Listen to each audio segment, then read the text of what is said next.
number 121.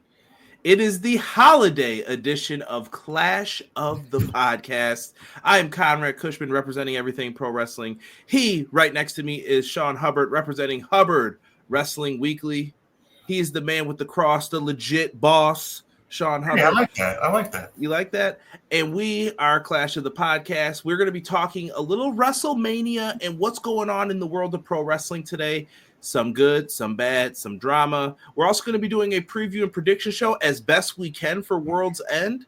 Over here on EPW, I don't know if we're going to do a review. Can't promise that yet. I would like to. If Sean's available, maybe we can work something out. We'll see, though. What else do we have here? Am I missing anything else? Because I'm telling you something right now, bro.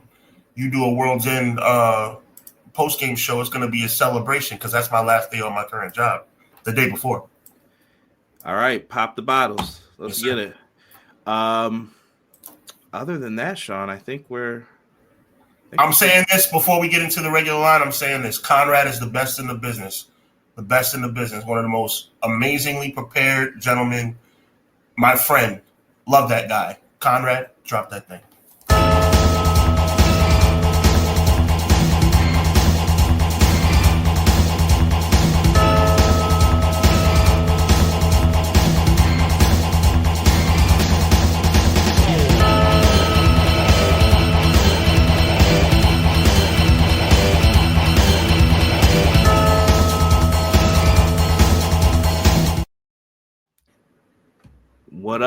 What up?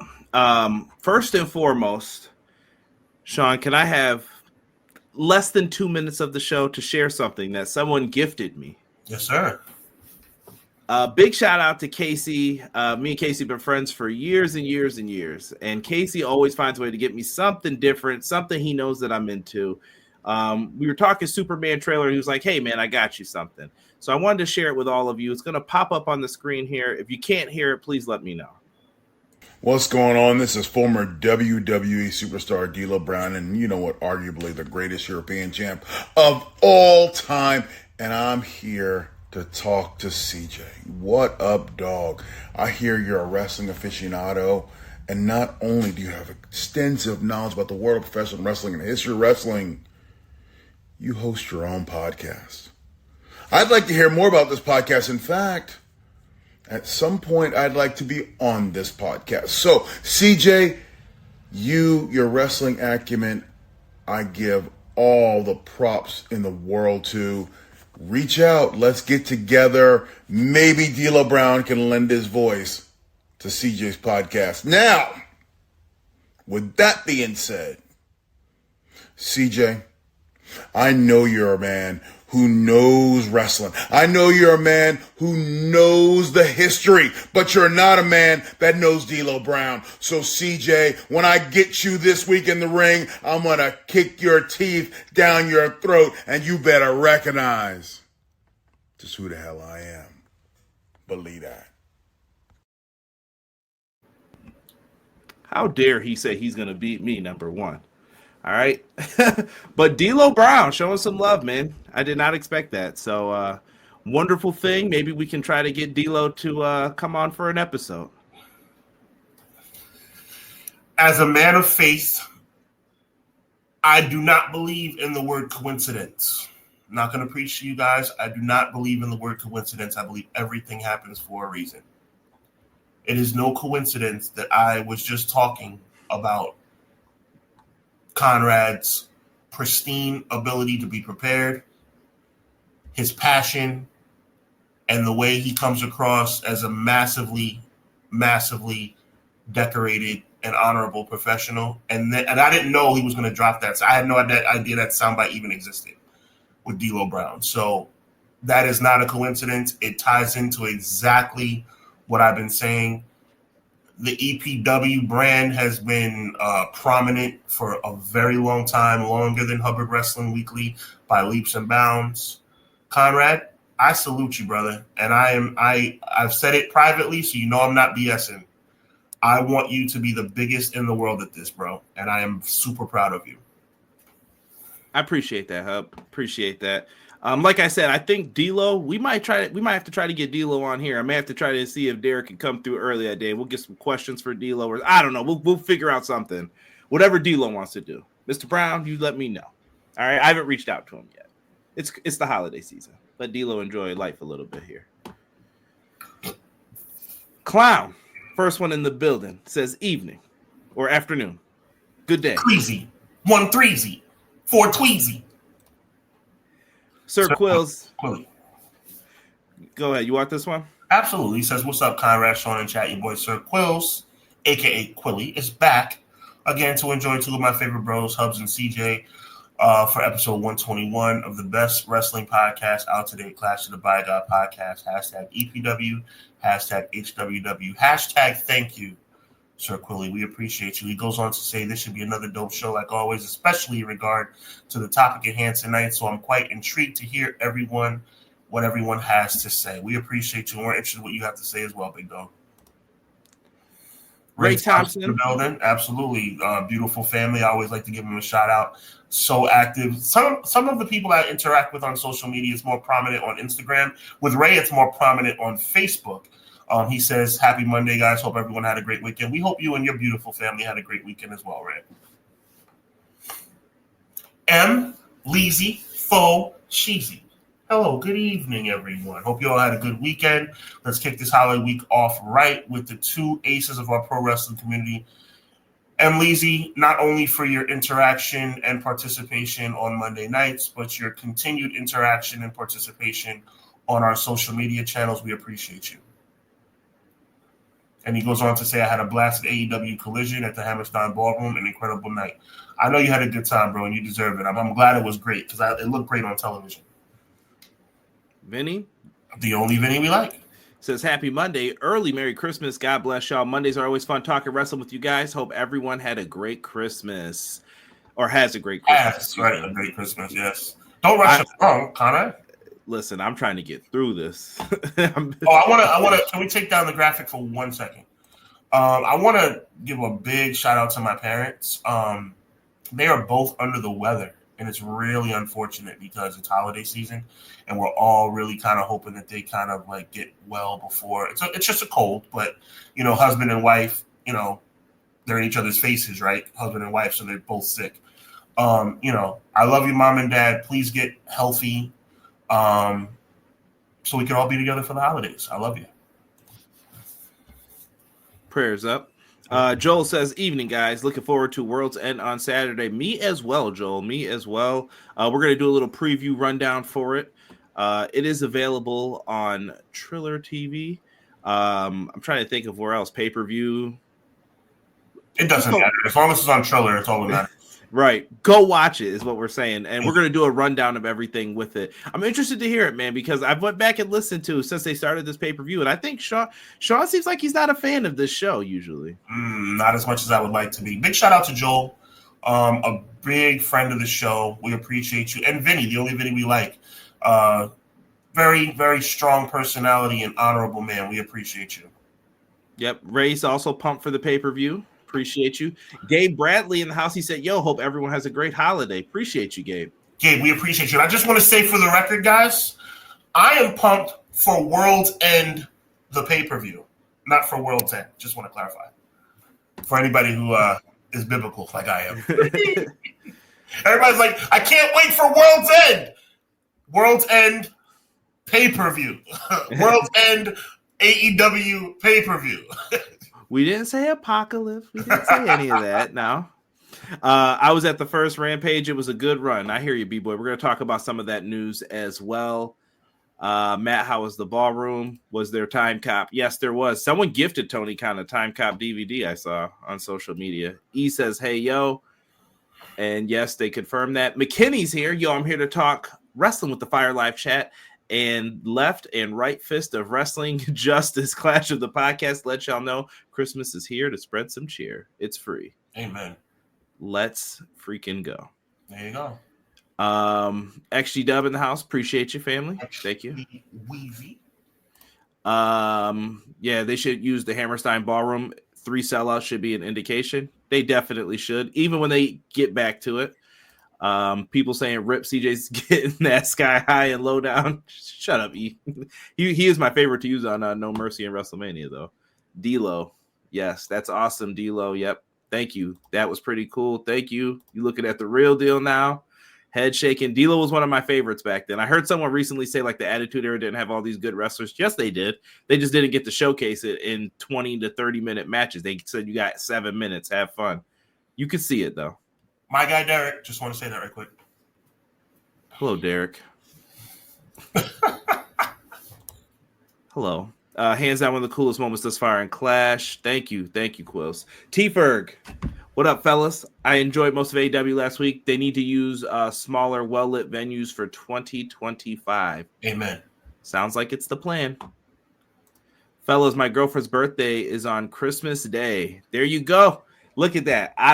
One gift, 2 for 1, man. 2 for 1. There you go. This is a weird episode in the best possible way. First of all, happy early birthday to your lady, Vinny. Can I share some encouraging words to the people? I got something on my heart, bro. I just want to let everybody know, man, like, especially during this time of year, you know, I again, I'm not going to preach to you guys, but I just want you guys to know that life is going to throw you curveballs. And thank you, Emily Z. Life is going to throw you curveballs, and there are going to be times in your life where you really feel like in these 50-50 chances, like it could go either way, that it seems like you're always getting the short end of the stick. I just want you to know, man, brighter days are ahead.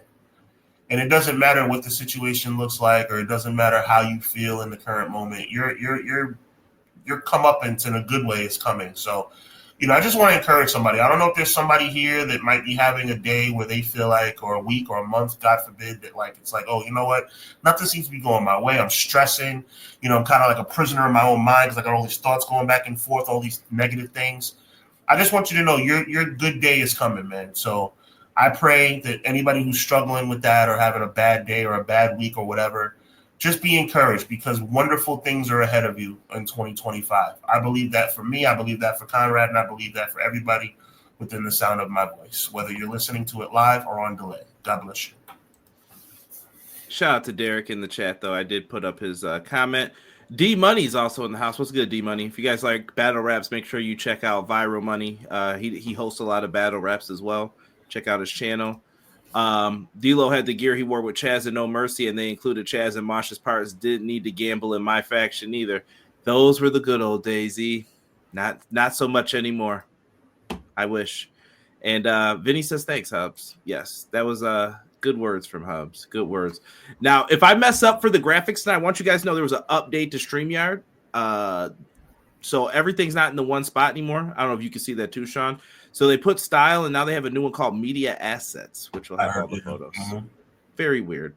Let's start off here. We're going to start off with some womp kind of news here. But actually, no, we're not. We're going to before I get into that, I want to promote this real quick. Make sure you guys are going to check out Wrestle Kingdom. If you're trying to see New Japan, if you haven't watched in a year or two, you know, I've heard it went cold. This might be the time to try to get back into it so you're all caught up.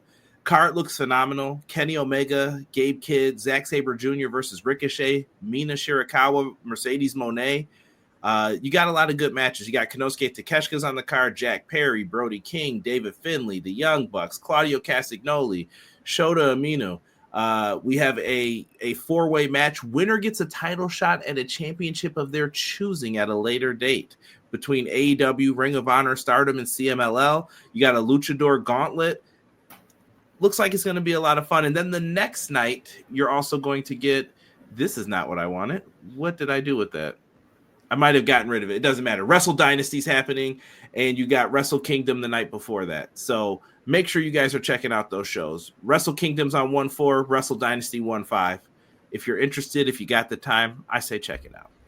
For anyone who has been living under a rock for the past 20 years, who doesn't understand that Kenny Omega being an active professional wrestler makes wrestling better, then I need you to wake up and come from under that rock.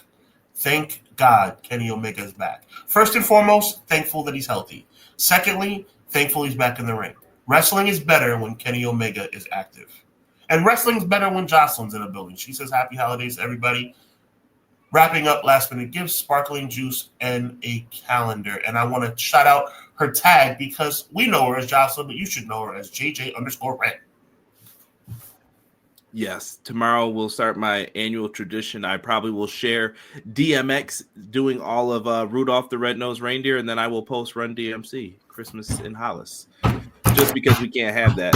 No, I love that DMX was like, oh, you guys didn't think I knew? All you ladies pop, yo, this, shake your body, don't stop. Let's go. Definitely used to get in trouble in the lunchroom back in the day for singing that. Hey, guys, cut it out now. Cut it out. Oh, sorry. Just do it. Let me see. Coda uploaded some vids on IG. Looks like in exhibition kickboxing MMA. We're eating in 2025. Nice. I'm glad Kota Ibushi's getting healthy, man. I just hope he's all right with everything. Yo, Easy E, hit me on Twitter after this, bro. I got to ask you a question. Nick Nemeth. Joe Hendry, Genesis, 119.25. It's going to be on pay-per-view. I also assume Triller TV as well. I don't promote TNA. I'm just putting it out there so you guys can see it before we get into the news. Me and Sean are about to bulldoze this episode. I almost did the Armando Estrada, the Samoan bulldozer. Bulldozer. Speaking of dozers, Lee Fitting.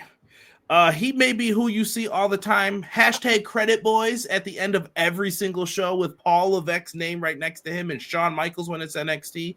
Lee Fitting is the guy that was hired by WWE after Kevin Dunn left. So he's the reason if you're digging all of the production stuff, that is what's been going on with him. Do you like his stuff, Sean? It's all right. Honestly, deep dive into it. Better or? I mean, it's serviceable. I mean, like I said, it's not. I mean, he's good at what he does. I'm not gonna lie. Okay, that's fair. I mean, I don't know how you feel. I mean, when you say deep dive, like I don't think it's really much to deep dive into it. Like he's way better than what Kevin does. I mean, no, I don't think it would. That's where we differ. I don't think it's way better than Kevin Dunn. I think it's better. I think there's okay, fair enough. We disagree. I think if we went back to it, I think I would feel the sickness again. But I like his presentation better of the show. But some disturbing news came out about the guy. Excerpt from the Athletic. He says, quote, many women at ESPN still believe that if they raise the alarm about Fitting's behavior, it would cost them their careers. And the actual quote says, it's survival, end quote, said one woman, Katie Strang and Andrew Merchant. Oh, boy. Yeah. Oh, boy was not part of the quote. That was just me. Yeah, no, that was opinion. Yeah. Yeah, so basically Lee Fitting, this is so aggravating on a whole level it comes. And I know someone's going to come in here and say AEW's got something going on similar to this. Yes, no, it's different though. Here's the difference. You just kicked.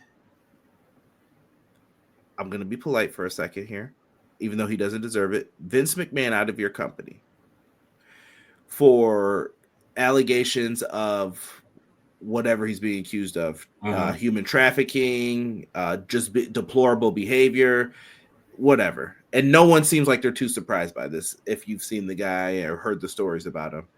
But don't you think, Sean, if you were HR and I said, Sean, we want to hire this guy, wouldn't you quadruple check that at that moment? Like, we don't need any problems with any bad stuff with history of, sexual stuff, any harassment allegations. You bring him in of all people, bro. If there was ever a time where do your due diligence would be applicable, I mean, it's like, come on, man. Like you there has to be some culpability as it relates to not doing your due diligence in this regard. And that's what I think needs to be taken into consideration. It's really unfortunate when you have a situation where you don't do your homework. Like, this is not, like, people make mistakes. I think mistakes should be glossed over. You know what I'm saying? Like, mistakes, like clerical errors or, I'm being facetious when I say that, but clerical errors or, you just stub your toe, whatever the case may be. Stuff like this, it should be vetted. There should be a better vetting process. Like, what is wrong with you guys? Let me ask you this, too. Sure. We've mentioned the connections with Nick Khan and them. Did they not know? Like, how did you not? You know everything. Hashtag Legental activity is a joke, but it's serious, too. Like, 100. You know everything, bro. You set up stuff. How did you not know this? How did you not? That's a good question. Did you either you didn't care, or you're really like, what's the word I want to say? Either you're negligent or you just don't care. Which one is it? Well, that's the problem. I think in a situation like this, when stuff like this comes out and it's clear that proper vetting was not done, right? It makes you wonder with the previous situations that have taken place. Not that one necessarily has to do anything the other, but it is what it is. It makes you wonder if the former is more prominent than the latter. Like, did you just not care? Because you can say it was because of lack of due diligence. You can say it was because of lack of the vetting process, but you're WWE. You're the best in the world at what you do. And your vetting process should be on that level. So if somebody slips, air quote, through the cracks with this kind of background, to me, it's because you don't care. I'll never be able to prove that. Nobody will. But it's like, that's how it comes across. Yeah. And Jocelyn put, we are in a time where bad is good and good is bad and turn their heads. It's sad. It shouldn't be that way, though. It really shouldn't. Sean, if you're in a position of power at WWE and they came to you and suggested, what do you do with this guy now? This news came out. What do you do? Because Janelle Grant's attorney's already on it. Like, this is the culture that we have talked about with this. WWE's not off the hook in any of this. I hope people realize this. Like, they are being accused of multiple lawsuits of things from the past. You have to let him go. You have to let him go. And Conrad, we've talked off the air about subjects such as this. You know that I'm even more than you, and you're a nice guy. You know I'm the last person that wants to take food off of somebody's table. I understand how hard it is to have a job in order to be, but you have to let them go. And if you don't, what does that say about your standards and practices and belief system? That's the bigger question. Yeah, Clown says if a shot caller in prison can find out everything on you, paperwork, how can WWE not find things out? But listen to me on this, Conrad, and I know I'm speaking, probably reading your brain too. What exactly does it mean if your belief system is the following? Conrad, no, I'm not going to use you for an example. That would be terrible. I would never, even fictitiously, I wouldn't. Joe Blow is the best in the world at what he does, whatever that profession might be. And that profession that he's the best in the world at, that's what I do. I want him on my team. And he has a rap sheet a mile long. But he's the best in the world at what he does. Are we in a world, similar, piggybacking off of what Jocelyn said, are we in a world right now where you being the best at something circumvents your character and your history in a negative way? Seems to me like it does. It seems to me like if I'm the best whatever in the world, that I can get away with whatever because I'm the best in the world and you need me. That's a problem. That's a problem. That's also a wrestling problem.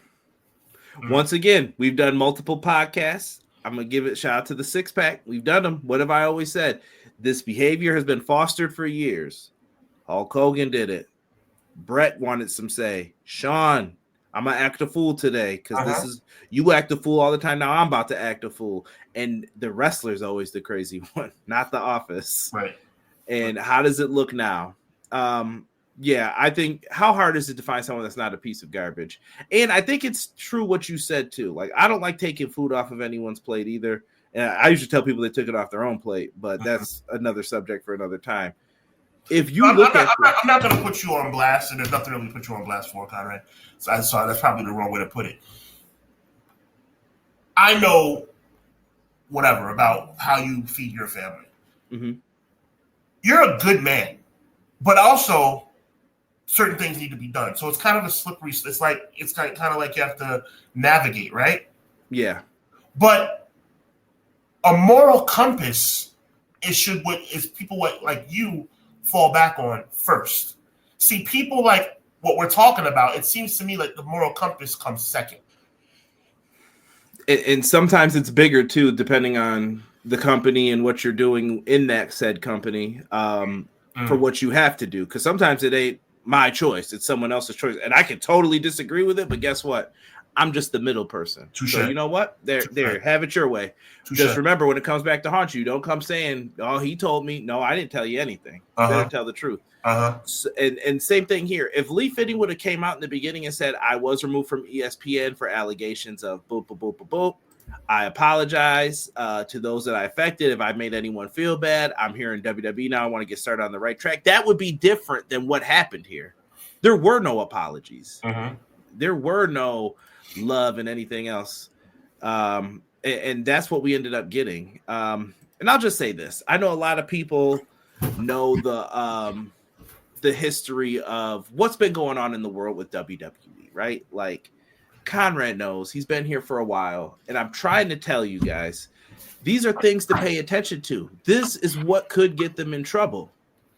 And I don't know when, I don't know how, when people are going to start taking this stuff seriously, but that's the move that we need to make in restoring this feeling of, I feel good about working at WWE. There has to be a change in culture, and that doesn't happen so quickly. It happens over time. Like, it takes a while to do something like that. That's my TED talk. Like, culture doesn't happen right away, but guess what? With this situation, everything with Vince McMahon, since we started this podcast, like that was like our preliminary like test to see how this would work. Right. It was the Vince McMahon stuff. Guess what, guys? I still feel like we haven't learned and we haven't progressed fast enough. Nick Khan's been accused of being involved in this. Are you going to remove him? Dana White has done questionable things. Right before, what's the slap league? Power Slap came out. And you're seen doing that on camera and you didn't remove this guy? What are we doing, Ari? What is this? I just question a lot of it. And I know someone might come in here and say, and Sean knows what I'm talking about, like, don't get into too much of the political stuff. No, this matters. It does matter. This matters. It does. It really does. And, if you want to keep shying away from it, that's why, look, we're going to tackle the tough issues. We're going to be fair, but we're going to be honest and talk about it. And I would like to think that's what our listeners appreciate. Right. And what kind of investigation did they do if they see if Vince harassed people currently on staff? Yeah.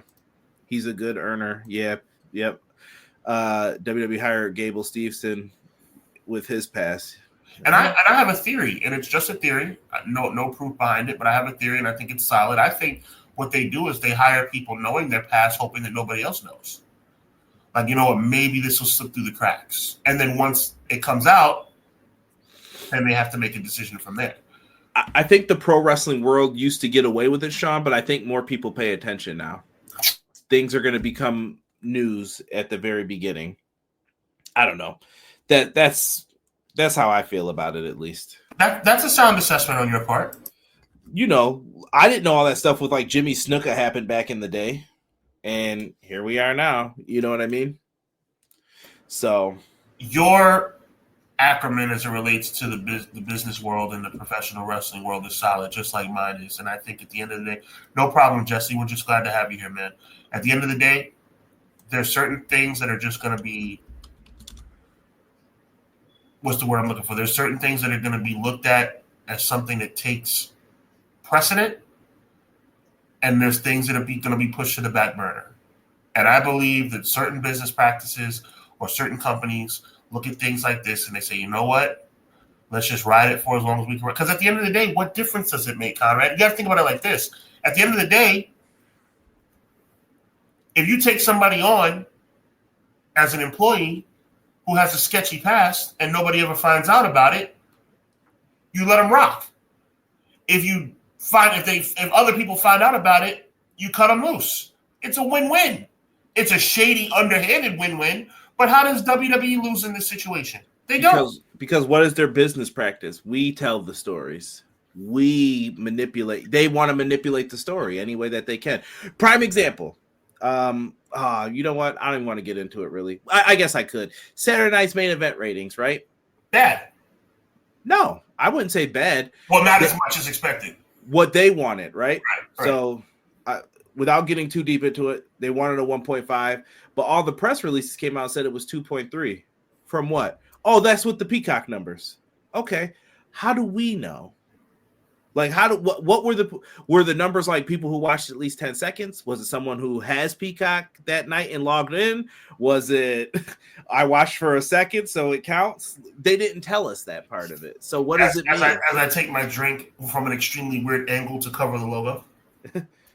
We are available for sponsorships. Please send your emails to at epwshow@gmail.com and hubbardwrestlingweekly@gmail.com. There you go. Yeah, so I'll leave it at that. I don't want to bag on, and I don't think it was a bad rating for them. Like, people saying it was bad, I'm like, it wasn't bad. Like, good for them. You're gonna be surprised. Put on Mama's Family and tell me what that gets you today. You know, like, just go watch some of that other stuff. It's not, everything's not doing well. The NBA's not doing well. Talk your talk, bro. That's true. Moving on. Sean Ross Sapp posted something and it got my noodle moving here. What? Got my noodle moving, my brain. Okay, well, thanks for clarifying. Jesus. if you were thinking that way, your mind's in the gutter. I mean, Lord have mercy. That was terrible, but I'm glad you broke it down for me. See how you could twist that narrative. Sweet Lord, that was rough, man. I was like, what the heck? No, I'm just playing. Go ahead, bro. Go ahead. CM Punk versus Roman Reigns has been discussed internally as a WWE WrestleMania 41 match. Fightful Select has learned.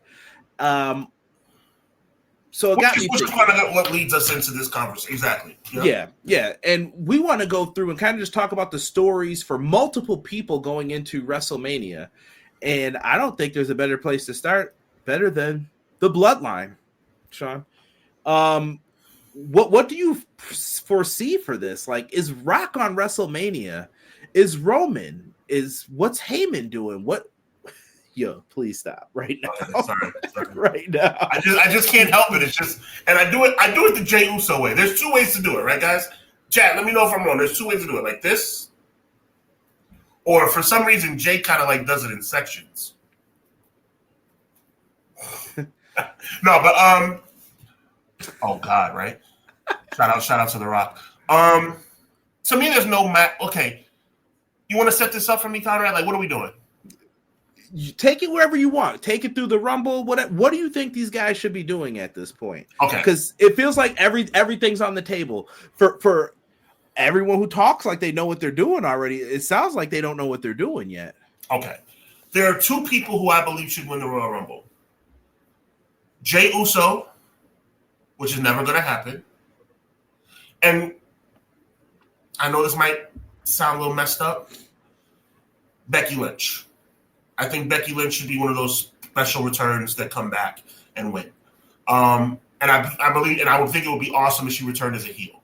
Okay. Now, obviously the Jey Uso, I'm coming straight from here with that. Do I think it's completely unrealistic? No, but it's not going to happen. So if you're going to be realistic, honestly, I think that Roman Reigns should win the Royal Rumble.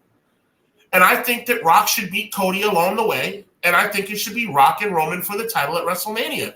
That's the marquee match. That's the main event. That's what we've been wanting all this time. Rock doesn't have a lot of time left as far as wrestling is concerned. Just do it. Just pull the figurative trigger. Why are we overthinking this thing? Okay. I'm jumping in. Yeah. So, do you believe Rock's wrestling on this show? In your heart of hearts right now, does Sean... The Royal Rumble? No. Is Rock showing up to WrestleMania? Yes. In a match? Yes, he'll be there. Yes. Okay. I think the go ahead, Con. You have something you want to double back on. Go ahead. No, it was just more so how Rock's been rumored not to be showing up. That's kind of the thing. Rock did say recently on Instagram, though, don't believe any of that stuff you hear from Uncle Dave. It sounds like they're feeding him bad information. I hope people have realized this over time, that Dave's the only one that gets stuff wrong, because whoever Dave's source is is a liar and they do stuff to mess with Dave. Give him a little bit that's right, then give him enough just to be wrong. And they said they used to laugh about stuff like that. So I don't know. I can't believe in my heart of hearts that The Rock's not showing up. Like, you've invested way too much into this. You told the story last year. You don't just get to squeeze through that story. Like, we moved through that Rock Cody thing. We're not doing that anymore. And you know what I want to do? I want to take a moment to do something I never do. I always talk about Jey Uso winning the Royal Rumble, but I don't. But I also said it's unrealistic, and I want to say that I understand it's unrealistic. I also am saying, Conrad, I'm admitting to you and to all of our wonderful viewers that there is no way, rhyme or reason, how I would think it would make any sense for him to win the Royal Rumble. I just want him to win the Royal Rumble. So I want to thank the chat for not dogging me out when I said that, because I think there's two reasons why, Conrad. And I think there's a reason why you didn't dog me out also. I said Jey Uso, and then I immediately transitioned into reality. Into Roman Reigns. Look, CM Punk, Seth Rollins makes sense, but I don't think necessarily for the title. But then again, you have a world heavyweight champion, but it's like, I don't see Gunther losing anytime soon, bro. Anytime soon. Oh, we're gonna talk about him. I got enough. I got enough for everybody, because if I told y'all who stemmed this segment for who Sean wanted to talk about, you'll be shocked. But that person's in the mix here too. But I want to stick with the bloodline here. So in Sean's perfect world, right? What is the WrestleMania lineup for you then? So you're saying do Rock and Roman. That's what you have to do. There's no room for Punk even involved in this right now. Sean. Okay. There's plenty of room for Punk, bro. I just think that the marquee matchup of Roman versus Rock is long overdue, and if you're not going to do it this year, it's over, right? So that's why I'm saying that. Of course, there's plenty of room for Punk. Punk versus Roman would be stellar also. Would be marquee. Yeah, and I don't know if you want to blow through multiple matches in one night. You know what I mean? Oh, I'm cashing in my favor. Oh, I'm doing this. Like, hold on here, player. We got time to sell the show. Unless we want to make this feel special, we got time to sell this. Interesting. All right, so let's get into more of what you think other people will be doing. So you've established like that's one of your main events for one of the nights. It's Rock Roman. My main event for night 2 is Rock Roman, and I think I deserve a little bit of grace here. So because I'm going to say 2 matches, but I don't think it's hedging my bet too much, because the alteration is Rock Roman or Rock Roman and Cody. So I think if I get either one of those right, I should be given credit. Okay. All right. And listen, we're not grading on this just yet. Right. We're not here yet. John Cena's coming back. Look at that wig. Woo, he's catching up to me. My man Big Match John. He will never be in another Royal Rumble again. He'll never step foot in the state of John Cena, what do you want to do with him then? Because he's going to be in the Royal Rumble. I'm sure that the first episode of Raw on Netflix, he'll be there. He'll probably just declare himself for the Rumble. Maybe he'll be in a match, maybe not. Doesn't really need to be. But they'll be sitting there. They'll be wasting time and going through everything like they usually will. What role do you have for John Cena? I'm going to say something that might sound a little bit rough. John Cena should never win his 17th World Championship. I have far too much respect for Ric Flair as the wrestler. I have far too much respect for that championship record. If he got 17, would it be the worst thing in the world? No, I just don't think he should do it. I think John Cena should end his career being a Grand Slam champion. And that Grand Slam championship would be the Intercontinental belt. I would love to see him win that. WrestleMania, I believe John Cena is going to face Gunther, and I think he's going to lose to Gunther. That's what I think. I think John Cena Gunther is going to be the main event of night 1, or at least a match on night 1, because you never can tell. Because to me, a Seth CM Punk rematch, Rock Roman. Cody, you have to take into consideration. There's so many people who can main event night 1 or night 2. So not necessarily would Cena versus Gunther be the main event, of one of the nights, but I believe Cena and Gunther for the World Heavyweight Championship will be a match during this weekend. Yes. So your plan for Gunther is that he will be defending that World Heavyweight Championship against someone. Again, in my dream world, he'll be defending it and losing it to Jey Uso. But we're being reality based right now, right? So in reality, yes, I think John Cena definitely. He's not going to win the Royal Rumble. He can win the Elimination Chamber. Okay. You got to remember, he'll never walk the streets of Toronto again. Never again. You get pyro and glitz and glamour and all that stuff for winning the Chamber too.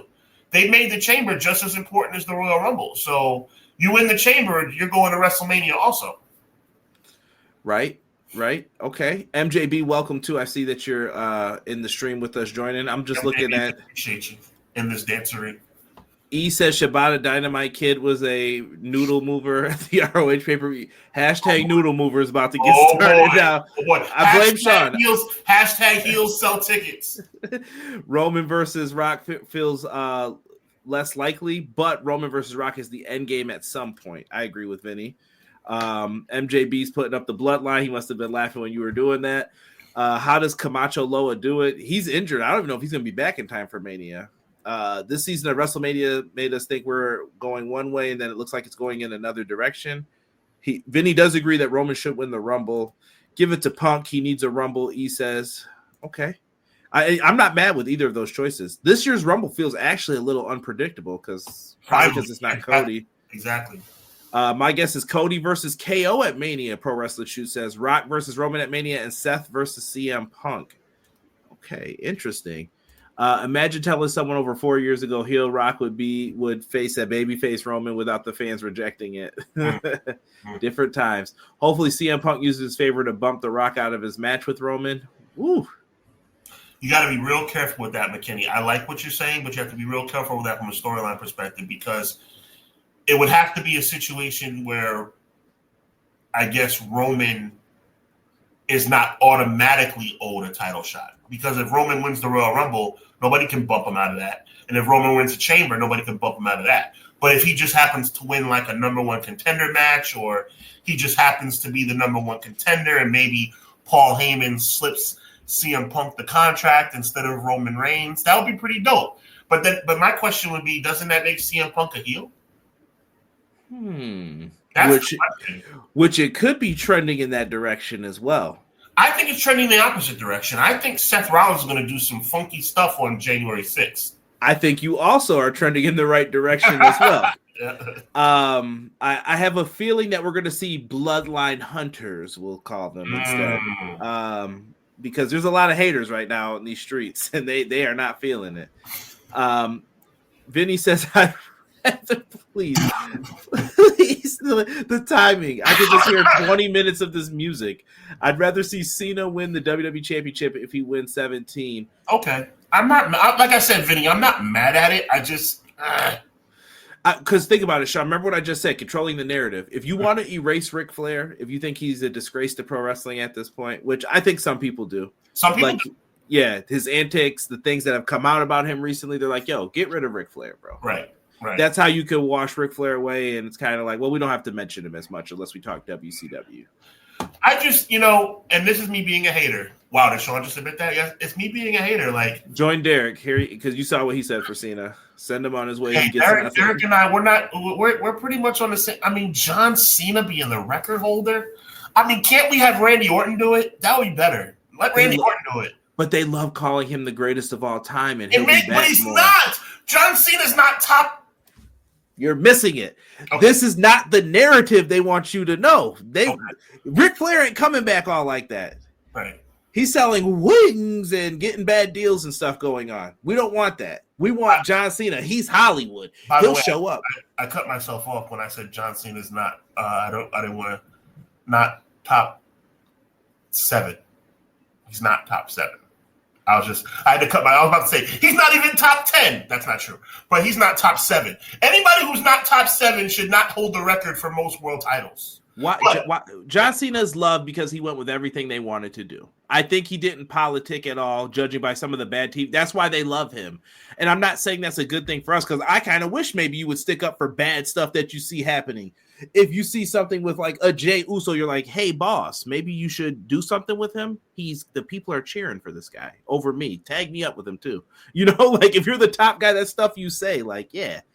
But I don't know. I need you to humor me.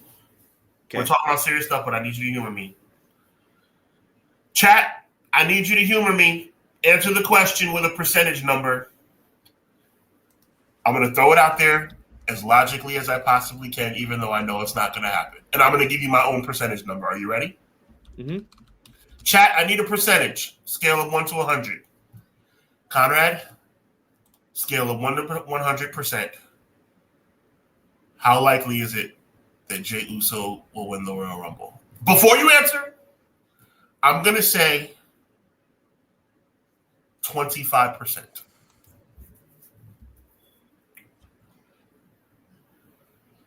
You know what? I take it back. I have to alter what I'm saying.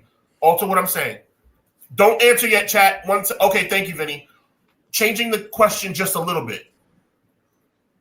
Likelihood that Jey Uso somehow ends up in a world title match at WrestleMania, no matter how he gets there. 25%. I'll stick with this is for the Rumble for me, and that's WrestleMania main event for me. I just don't. They haven't shown. He deserves it. Daggone it. They gave that title right back to Braun. They're focused on him. Then he says 10%. Well, we do. By the way, 0.1. Oh my God. M. Leezy, 48%. God bless you. M. Leezy just did that because M. Leezy, my boy. Wings. Tokyo 1%. Oh man. Listen. Okay, fair enough.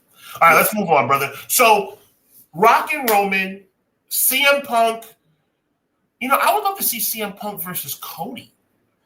I think that could happen. I loved their promo last year, the back and forth where Cody was like, I'm more of the voice of the voiceless in the revolution than you ever were. But CM Punk said, but I'm more of the American dream than you ever were. My dad was it. I was like, ooh. That was smooth. It was heat.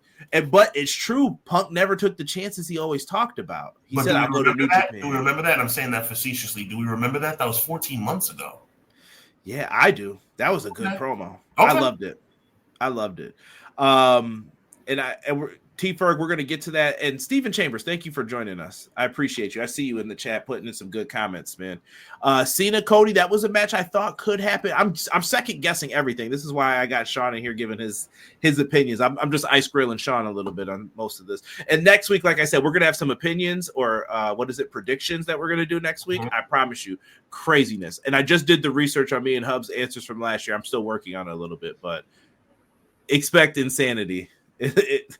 Hub's the only dude in history who ever guessed AEW will add 8 pay-per-views. And I'm like, bro, how did he know that? And he got it right. Like, I said he won just because of that. Like, automatic, like, triple the points. You're far too kind, brother. Far too kind. Let's switch divisions here because someone wanted to mention Bianca. Let's go to Charlotte first. What are we doing with Charlotte Flair upon her return, Sean? You're in the room. They're like, what do you do? I mean, to me, the obvious answer is we go back to Tiffany Stratton. Tiffany Stratton's got that Do you know how I just said that I want Jey Uso to win the Royal Rumble? And then 2 seconds later, I said that Roman Reigns is going to win the Royal Rumble. Clearly, Jey is the pick with my heart, and Roman was the pick with my head. I said Becky's going to win the Royal Rumble. That's the pick with my heart. Charlotte Flair is going to win the Royal Rumble. Wings. Yeah. Charlotte Flair, you could almost book it at this point, bro. Chat, book it. Charlotte Flair is going to win the Royal Rumble. And Tiffany Stratton, as a babyface, will be the world champion. And they will face each other at WrestleMania. The only thing we can hope for, don't hope, Conrad. Look at me, Conrad. Look at me. Don't hope that Charlotte doesn't win the Royal Rumble because you're hoping for nothing. All you can hope for at this point, Conrad and chat, all you can hope for, guys, is that Tiffany Stratton wins the match. That's all you can hope for. At this point, I wouldn't lock that down either. Charlotte in the bank. I love that we still say this. Charlotte in the bank can happen at any time. Put the belt on Charlotte. Charlotte's going to unify all the championships, Vinny said. And it's a shame, too, because it's like she's going to really win the Royal Rumble. With all these wonderful talented women in WWE, she's going to come out of nowhere, and it's going to be, to me, it's just as bad as when Ronda Rousey won it. You talking about that year with her and, what was it, Brock? When Sasha should have won. Yeah. Don't get me started on Mercedes, because the Mercedes hate's been out of control lately. Like, I'm kind of sick of it. Like, it's not. I told you, there's fair. Promos is fair. No, not you. Promos is fair game, all that other stuff. But saying she's not a good wrestler, I'm not having none of it. Not since All Out. No way. You tell me a bad match. Get out of here. Not a good wrestler is just factually inaccurate. Right. And I think people want to put. I hate that there's this pedestal that people want to put her underneath. But I want to stay on WWE here for a second. And my guy Derek, real quick. I know you were messing with me with Jey Uso, and I know you were serious about John Cena. The whole thing about Charlotte, my guy Derek, I'm telling you, book it. Charlotte's going to win the Royal Rumble. Derek says she gets nothing either. Derek, that ain't happening, brother. Yeah. They love her way too much. Charlotte, book it. I'm telling you, book it right now. Go ahead. Go ahead. Charlotte Hogan. Yeah. Go ahead, Conrad. Talk to me. Oh, man. No, I'm just setting it up here in my mind. So let's just pair this off. So we think Charlotte Tiffany, right? Seems like it's logical. Charlotte Tiffany makes a lot of sense to me. Who's Rhea Ripley's opponent? Rhea Ripley's probably going to end up facing Liv again. No. You got to give Rhea this belt, I think. I'm not saying I'm happy about it. Don't take the fact that they're going to face each other at January 6th as at the fact that this is over. I'm telling you, they're going to string this along. I hope I'm wrong. I want to be wrong, Conrad. But I think it's going to string along. And it's for the reasons that we talked about. There are no real challengers. As much as I love Io and love Bianca, Bianca's going to face Jade. You're convinced of that? I am. I won't ask you that yet. I'll say that'll probably be for next week, I assume. Okay. McKinney says Charlotte doesn't need the Rumble. She has the Charlotte in the bank. She'll get a match before Mania, win, and then face the winner of the Rumble match. McKinney. My OG. Put McKinney's comment back up there, brother, please. McKinney. Book it, brother. I want to be wrong about this. Book it. Charlotte Flair. Conrad, tell him. Charlotte Flair is going to win the Royal Rumble. She's always been the clear favorite since WrestleMania 32 in my head. It was actually shown too before then, because who was the first? Paige was the first NXT Women's Champ. Was Charlotte second? Yes. She won after Paige had to vacate it, right? Same exact scenario here. Like, come on, family. Like, there ain't no way. They showed that they loved her, and then Charlotte had to drop it in a 4-way. Like to Mercedes or Sasha Banks, excuse me, at the time, then Mercedes lost it to Bayley. Like, I don't know. And WWE, stop making where the Royal Rumble winner has a feud with the champion. And what I mean by that is, I like that. I wouldn't be mad at that. I would like that, but I don't believe they haven't shown enough faith in Io as a character right now for me to believe in that. Like, I would love it. I think she deserves it. And let me clarify my stance, because what I'm saying doesn't really sound logical when I just said it the way I said it. Like, the whole thing with Io and Bayley won the Royal Rumble, so they had to set up this thing where Bayley, was being double-crossed by Damage Control, blah, blah, blah, and really didn't mean anything. The title itself is enough to have a feud about, right? And I say that to say this. Whatever happens with this Jade Cargill storyline, it's enough. Now, I told you I felt like they should have held on to the tag belts and face each other as champions. May the best woman win. Obviously, that's not going to happen. The only thing that's up in the air right now, was it Bianca on his Triple H 2002, or was it Naomi? And my thing is, if it was Naomi versus Jade at WrestleMania, number one, not sure I'm into that as much as I love them both. And number two, where does that leave Bianca? It opens up several doors for women's matches. I'm glad you brought that up, because I want to throw in another weird one for you then. So you have a choice here then. If Rhea Ripley is in that match, do you do something with her, Liv, and Becky? Or what's the more appealing match? Is it Rhea in a triple threat? Is it Rhea versus Liv or Rhea versus Becky? I think Rhea versus Becky has a little bit more appeal. I don't think the alternative is that bad either. I think it's a win-win, honestly. I want to see some of these black sisters get an opportunity to main event, but at the same time, it's like I just don't think it's in the cards this year. Like I don't see where the Jades and the Naomis and the Biancas, as much as I love them, I don't know how they factor into the world championship picture at this particular moment in time, unless they win the Chamber or the Rumble. And don't forget those mid-card titles too. Well, it's hard. They're hard to remember. I'm already forgetting about them. Well, one they haven't decided yet, and it'll be decided. What is that? In 2 weeks on Raw. Some Conrad. One thing I'm not is a sexist. I love women, and I don't mean that in a crappy way. I mean that in a great way. I respect women. I respect my mother. I respect my lady. I respect women in general. But these titles, bro. Lila Valkyrie's probably going to win, right? Where do we go with the titles from here? Let's talk about that for a second. Where do these titles end up at WrestleMania? Are they going to be on the show? The actual show? Is it going to be Lyra Valkyrie defending the Intercontinental Championship against somebody? I don't see where they fit. Because also, if we're talking about those belts, what about the tag titles? Where's DIY? Are we doing another ladder match? Now we're unifying the belts. and you know what, Conrad? God bless you for being so kind and asking if they're going to do a ladder match, because there's no guarantee it's even going to be on the show. Don't forget about WrestleMania SmackDown. If you just heard all the soul leave my body when he said that. Yeah. It makes you wonder. And then you still have people possibly debuting. The tease of Pentagon coming in. What's Pentagon going to do? I told you my idea for him. You have Pentagon come in. Dominic Mysterio starts his own faction, and Pentagon's part of it. M. Leezy's making a joke talking about an 18 double tag title ladder match. Listen, man. I know he's joking around. Shout out to M. Leezy. That's probably what's going to happen. Matter of fact, I'll take it a step further. Probably going to be two of them. Two 4-team tag team title ladder matches. One on each night. Too much. It is too much. It is too much. M. Leezy may have stumbled onto something, Conrad. I'm predicting it right now, and I'm dead serious. WrestleMania Night 1, WWE Tag Team Championship ladder match. WrestleMania Night 2, World Tag Team title ladder match.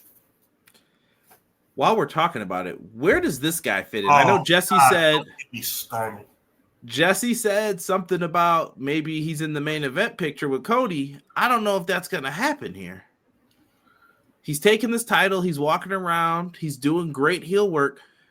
Are you going to crush this off immediately? Are you going to put him and Drew together as, like I said, the Bloodline Hunters? And then maybe you're hoping that they can recruit Seth later on? I've said it before, and I'll say it again. Kevin Owens should be the WWE World Heavyweight WWE Champion, undisputed champion. This stuff. We're going to look back on this Kevin Owens run, and it's going to be nothing. It's going to be like, yo, what was it all for? Kevin Owens not going to win the title. He's not. He's absolutely not. It's going to lead to a match, whether it be on January 6th or sometime thereafter. And it's going to be title, air quote for title, Winged Eagle versus WWE Championship. Cody's going to win. Cody's going to hold both titles over his head.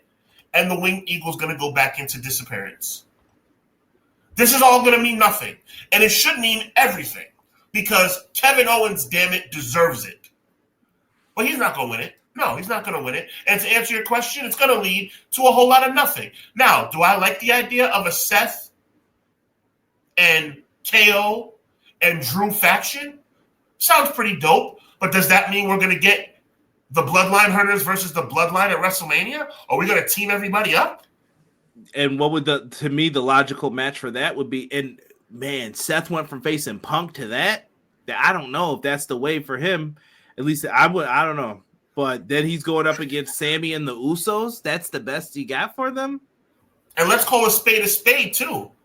My pick for the Royal Rumble with my heart, Jey Uso, is probably going to end up in a tag title match with his brother. Yeah, if they wanted to go there. If we're even fortunate enough for it to be a tag title match, it may just be Jimmy and Jay versus Solo and Jacob.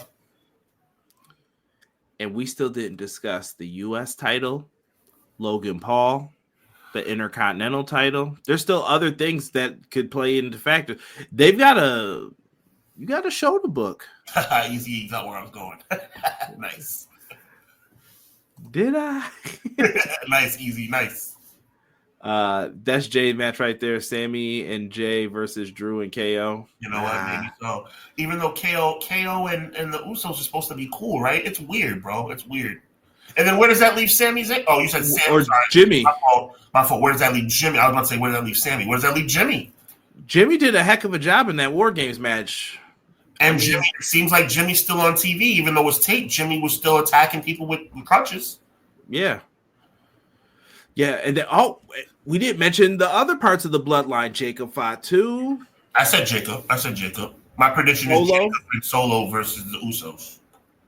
Which, by the way, is lazy booking. Actually, you know what? You might be right with that, with Sammy in their corner too. Because then you could do... that's if you wanted to do that, though. You know what it should be? Actually, I could flip it, though, because I don't think that Solo... So, I know I'm giving away predictions already for listen, man, Netflix Raw. This is your show. Have fun. No, I am. But I think that they're going to kick Solo out of the group. Oh, my God. You know, I should take back what I said about you having fun, because when you have fun, you don't make any sense. They're not kicking Solo out the bloodline, bro. He always said, if you beat me for this, I will acknowledge you again. Once he goes to acknowledge him, Jacob's like, you know what? That's it. I'm done with this guy. Boom, get out of here. I'm rolling with Rock and the homies, and he'll be the surrogate for the Rock. That leaves Solo with no home, bro. Where's Solo? It doesn't. Solo does have a home. The OGs? He has to get his way back in with them. I'm telling you. Easy. That the consortium, woo! The consortium was me, and now you and I. That's the part of Ric Flair will always love. But you can't ignore the stuff that's happened outside the ring. Ric Flair's a fool either way He it is. goes. But... in the ring, on the microphone, one of the best of all time. Where were we going with this? Oh, we were talking about Solo and them. We're talking about Solo joining the OGs. I don't know, bro. I can see it. I can see them trying to tell that story of he needs to find his way. He's got to figure it out. I'm not saying he'll be let in right away. It'll take its time. That the consortium. I'm sorry, bro. I'm sorry. Hikuleo joins them, and then whoever the next family member to get brought up. I don't know if someone's in the ID program. Maybe it's Zilla. Maybe it's someone else in the mix already that we don't know about. Be careful, brother. You got to be careful. We don't want. Well, I don't want to speak for you. I don't want another Mania after Mania letdown, bro. Let's call a spade a spade. As much as I like Solo as the leader of the new bloodline from April all the way up until like October was pretty bad, bro. Chat, let me know. Do y'all think? Okay, you know what? Maybe until Jacob showed up. Until Jacob showed up, it was kind of rough, bro. Yo, I got to read this next one after this. Yeah. Matt says, rumor Tribal Chief Championship. Do not do that. We do not need. I know they want to sell belts because people love the bloodline. People say, I got to get that Tribal Chief belt and all that. Don't do that, player. That the consortium. I'm sorry, Conrad. T. Ferg said our great grandkids are going to be discussing the bloodline 40 years from now. That's a fact. We just don't get tired of it, man. We just don't. Okay, no, seriously. I think we need to dive into this. Shout out to T. Ferg. We need to talk. Look. All right, we're having a good show, man. We're just flowing with it.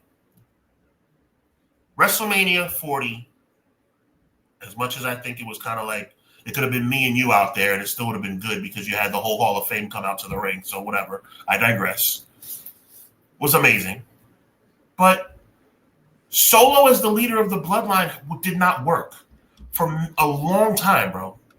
And Question: did you think that him challenging Cody Rhodes at SummerSlam in the main event, did that work? Not really. You can't have we need a solid leader of the bloodline, or we need to stop having two bloodlines. You can't finish WrestleMania 41 with two bloodlines. It has to end. You have to have it. I want it to end, period, but it has to be one. If it's going to be one, and it can't be 1,000 members, it should be Roman, the Usos, Sami Zayn, Jacob, Solo. I mean, even that, it's like you're pushing it, bro. Yeah. Listen, I don't know how some stuff gets the pass and other stuff doesn't. The NWO started when? 1996. When were you tired of it? Honestly, I was in your head. Honestly, well, you're asking the wrong person, bro, because I actually like the Wolfpack. I did too. Okay, so it was tiresome to me when they got back together the second time. When they got back together January 99. Same. The finger poke of doom was what kind of where I was like, nah, you did too much here for me, guys. Yeah. I thought we were past this. Yeah. Yeah, I feel the exact same way. And I don't know why it was like that for a lot of people, but I tell people this. People give the pass. Shawn Michaels and Triple H did a similar match on Monday Night Raw. It was for the European title. That's different. It was still, they wasted 20 minutes of your time in the main event on Monday Night Raw. There you go. Just to be like, that's what you get, Sarge. They walked around for 20 minutes doing that in Lowell, Massachusetts. I remember where it was. And they thought it was funny. Okay, great. Next week, you're going to face Owen Hart. And we're the only ones who can hear him say that. It's just like, all right. What was the difference between that and when Nash and them did it? Is the World Championship, did it mean that much back then that it made a difference? Yeah, it's debatable. It's just weird. They were both main event acts, so how is that okay? Like I said, I don't get sometimes the feeling of this.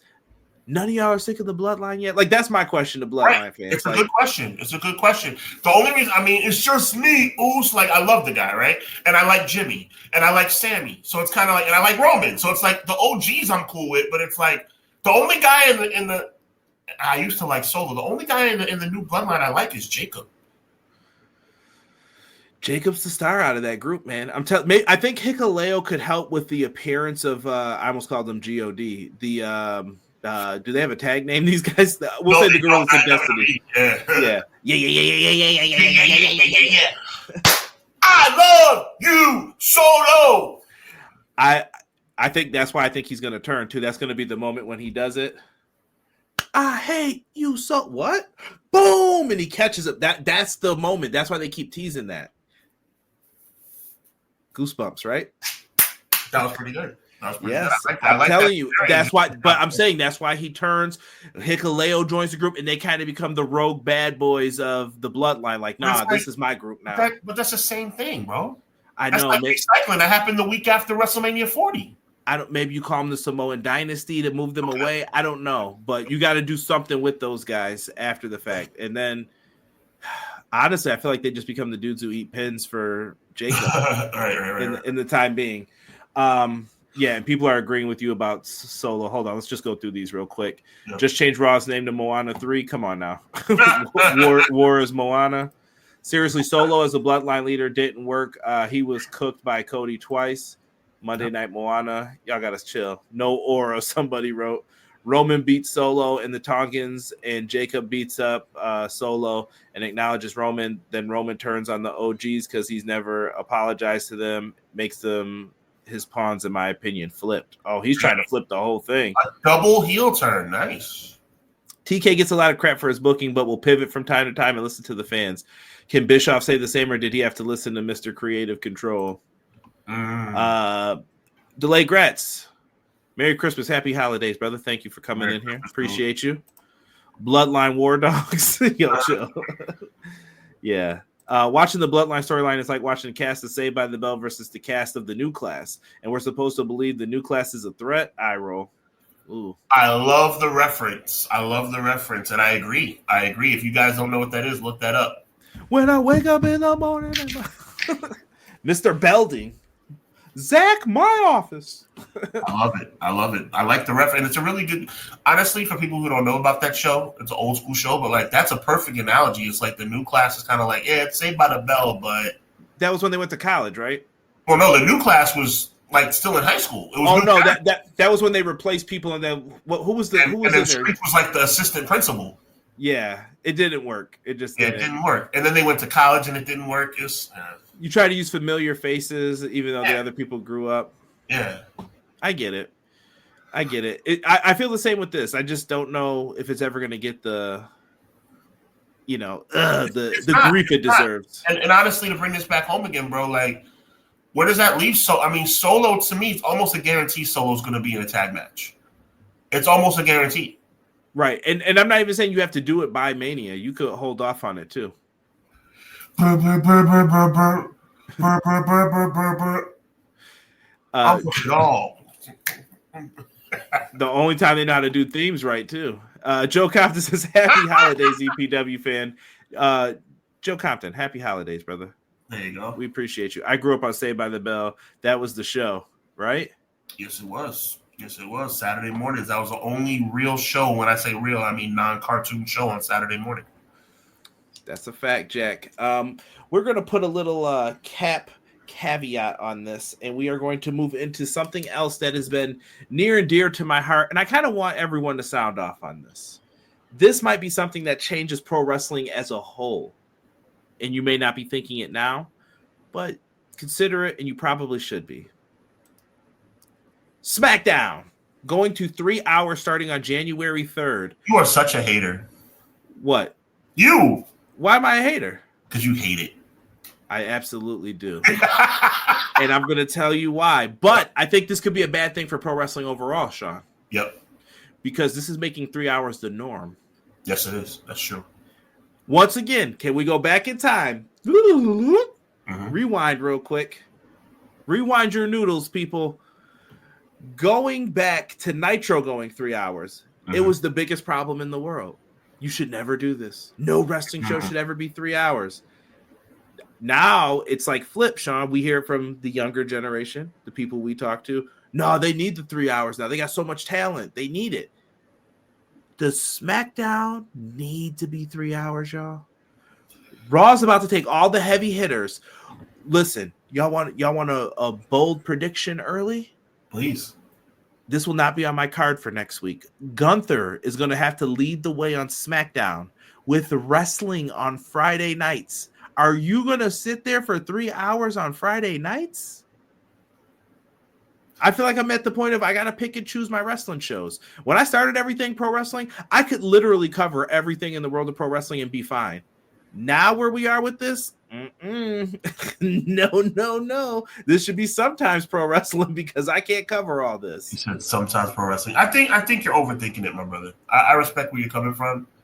Listen, it works for USA. I'm just thinking, are you not watering down your product? Who's going to be on this show, Sean? That Netflix isn't going to be like, I'm taking them. Not just because I'm looking at the screen right now, but Tiffany Stratton will probably stay. Nia Jax will probably stay. I think after Roman Reigns defeats him on January 6th, Solo Sikoa will stay. He'll stay on SmackDown? You're saying he's going to SmackDown? Yes, sir. Okay. LA Knight. Now let me stray away from the picture because I'm cheating right now. Gunther, absolutely. The tag title division. Well, there's 2 tag titles. It's hard. I'd have to look at the entire roster. 2 hours is too short, bro. I understand where you're coming from, but it's like, to me, it's the lesser of two evils. Like, on one hand, 3 hours is too long. On the other hand, 2 hours is too short. So we have 2.5 hours, which is unrealistic. I think in this era, Conrad, of DVR, it really doesn't matter. It really doesn't matter. In this era of DVR, it doesn't make a difference because you can watch it the next morning. Do you know how many times I've watched SmackDown the next morning right before I watch college football? Almost every week. Almost every week I'm watching SmackDown at like 9 a.m. when I'm eating cereal. So it doesn't really matter. I just fear, man. Like I said, who's going to be on Raw? It's kind of known already, right? Cody's going to go over there now. You're going to have Punk. They're going to want Rock when he's around. Are you going to have Cena go back and forth? Okay, sure. Let's just say that for argument's sake, right? I think want him on Raw sometimes. I think Cena is a double show guy. Roman's definitely going to be on Raw from now on moving forward. They have to sell this deal. I think you're overthinking it this time, bro. I think the 3-hour thing with DVR makes a difference. I think the fact that DVR is a thing, it doesn't really matter. It does not really matter. This draft does not really matter. Like this portal, all of that, then like what does it mean? Well, what does it mean? If you want to talk about the draft, you're 100% right. And you might be, let me tell you something, you might be 100% right about 3-hour TV shows too. But I'm just saying again for the third time, bro, does it really matter? Do you watch SmackDown bell to bell? Do you watch Raw bell to bell? I don't. If I'm at home and I'm watching it, yeah. Oh, well, no. No, I don't.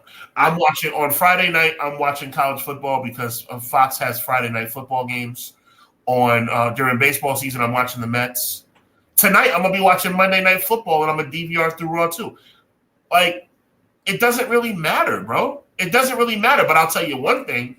I just don't think you have the star power for 3 hours. Is that better to say? Does that make more sense? It does make sense, but it doesn't matter again because at the end of the day, maybe you can create stars by having more TV time. Listen, I'm not going to cap, bro. I know I'm talking out of both sides of my mouth. I just watched Monday Night Raw last week, bell to bell. I did. I was like, it's over already. I was like, that was short. Like, wow, that was short. And on nights like last Friday, bro, chat, let me know, bro. Was that not one of the worst SmackDowns ever? That was horrible, bro. And I don't expect much better tonight. So here's my point, Conrad, Brother Cushman. That SmackDown that we saw last Friday, and odds are that's the Raw we're going to see tonight, I don't care if it was 1 hour, 2 hours, or 10 hours. It still sucked. Who cares? Right. And what have I told you? Can we go back to, let's just say 2014? Yes, sir. Tell me your favorite 3-hour Raws that weren't within the last year. I can't tell you that, but you know what I love about 3-hour Raws? But let me do this. Sean, what's your favorite Raw from 1997? I mean, there's when Brett lost the title to Sid before WrestleMania. I'm sick and tired if it's what I am, McMahon. Yeah, I mean, that was cool. I mean, there's a lot of good ones. I mean, what's your point, brother? How come we can rattle off stuff from 1999, 97, 96, but we can't remember the stuff from 2016? You're not wrong. Look at me. Look directly at me. I can't anymore. Like you are not wrong. What I'm my counterpoint is simply this. It don't make no difference how long the show is if the show sucks anyway. Now, I will say this. Now, this is where I'm in the minority. Chat, I'm probably in the minority. Conrad, I'm probably in the minority. I like long, extended interview segments. I like seeing CM Punk and Seth Rollins across the ring talking crap with each other. I enjoy that. 3-hour shows leave more room for that. I'm okay with that. Now, if you're the type of person that doesn't enjoy that, you're not going to enjoy what I'm talking about. But if you enjoy the big stars talking crap to each other, you're going to like 3-hour Raws because let me ask you this. Do you have a problem seeing Seth Rollins and CM Punk take digs at each other for 20 minutes? I don't. I love it. When it's good, yeah. Okay. Are you going to have that on SmackDown? See what I'm saying? Like, it depends on how you balance SmackDown. This could be god-awful. If it balances out the way it is now, or just like, here's Gunther. In the words of our friend Quilly, atrocious. I was going to say 2 packs of butt cheeks is what I'll say. Bad. Last week's SmackDown was rough, bro. Look at what E's telling you guys. Here's another thing. How are people supposed to check out Ring of Honor, Noah, TNA, New Japan, AEW, TNA, and NWA when WWE is choking them out? You ain't watching nothing but us. You're going to be tired of wrestling when we're done with you this week. Shout out to MJB for that Oos reference. What E just said is very poignant. As I'm saying, that's kind of a slip. It doesn't make a difference, bro. I think it does. I think it does. It really doesn't. Sean, are you watching NWA and MLW? I watch NWA and MLW. Don't try and. But I'm saying, on a week where it's like WrestleMania week, are you going to watch all that? Yes. Are you going to watch Saturday night's main event So you're gonna watch 3 hours of SmackDown, wake up, and it's like, oh yes, there's a Saturday Night's main event tonight. There's 2 more, and then they're like, next week on pay-per-view, we're gonna have the Royal Rumble here live in this city, and they're gonna just go nuts for you. You're like, yeah, that's a 4-hour extravaganza. Like, add it up. When I get serious, I call you by your full government name, Conrad Aloysius Cushman. That is not my middle name. I know it's not your middle name at all, bro. DVR makes it okay. If you're telling, you have to put the caveat in there, bro. If you're saying that I have to watch everything live, okay, I agree with you. I'm not watching everything live, whether it's 2 hours, 1 hour, or 3 hours. At that point, though, I'm ready to just skip. That's what DVR is for. Super chat, $5 super chat. Shout out to MJB in the place to be. He said, "Who's ready for more Samoans?" I like that. Thank you for the super chat. It doesn't, guys. Chat, tell Conrad, do me a favor.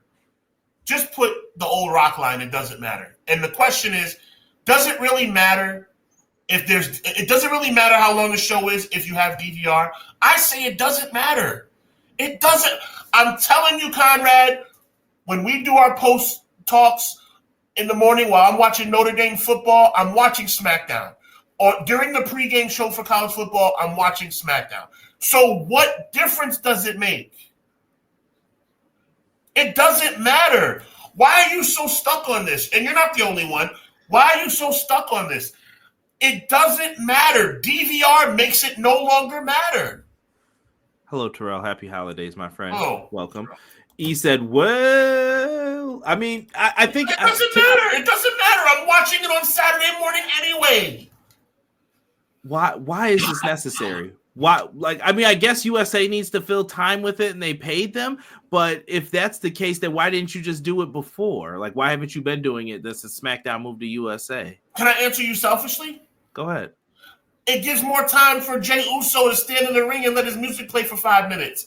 It gives more time for us to see Seth Rollins and CM Punk talk trash to each other. It gives more time for more backstage segments. It gives more time. And if it sucks, hello, McFly, if it sucks, fast forward. I guess it's how you DVR stuff and you get through. I like to watch it live, so maybe this is the difference between us. Well, that's the difference between us because I couldn't watch WWE live if my life depended on it. Yeah. Someone said bring back Saturday Morning Slam. Heck nah. Heck nah. Who's watching WWE live in 2024? Let me see here. AEW has its faults, but its opening 10 minutes are usually action-packed. I hate opening a show with promos. Oh, so you must hate the attitude era. If you smell. There you go. But listen, Jen makes a good point. Jocelyn, makes a good point. Jocelyn says 4 a.m. comes quickly. If I get an hour of wrestling, I'm good. Sis, that's the point. What I'm gathering, Conrad, correct me, is that she's super busy. She has to get up early in the morning. But DVR makes it whenever. I didn't know when I was going to become a DVR advocate, but watch it whenever you like. See, Vinny likes promos opening the show. I think this is coming down to different strokes of different folks. 28 minutes of talking to open up Raw a couple weeks ago. Yeah, that's a problem too. But it was good. See, Eve never gives me a break. But it was. Is he talking about the Seth and CM Punk segment? Probably so. That was good. Can I flip it another way, though? Sure. When SmackDown was here in Buffalo, you got one match in the first hour of the show. What was that, bro? And it wasn't good. I was like, y'all sat there listening to all that talking that whole time? Did you realize you paid all that money for that ticket and you're just sitting there listening to talking? 2 questions for you. Modern era and Attitude era. 2 most highest rated segments of those 2 eras. Modern, the one we're in now, and Attitude. I couldn't tell you the one we're in now with the high. When you're saying, are we talking the Paul Levesque era? I didn't tell them to call it that. No. Yeah, we're talking about right now.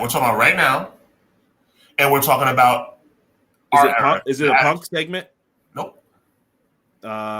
Cody and Rock. If you really think about it, you know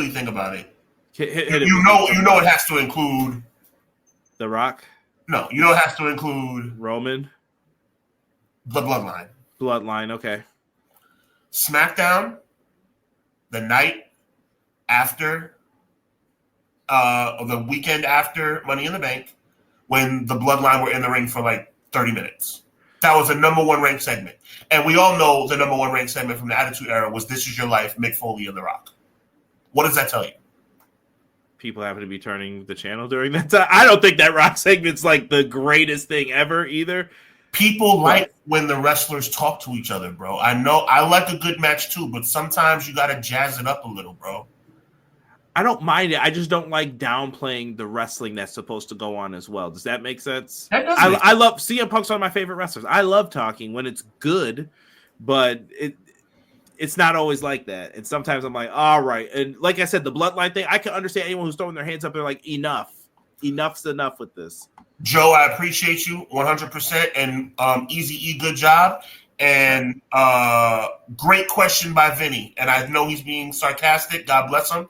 And I agree with you 100%. I'm jumping through this. Hold on. The next one from Vinny.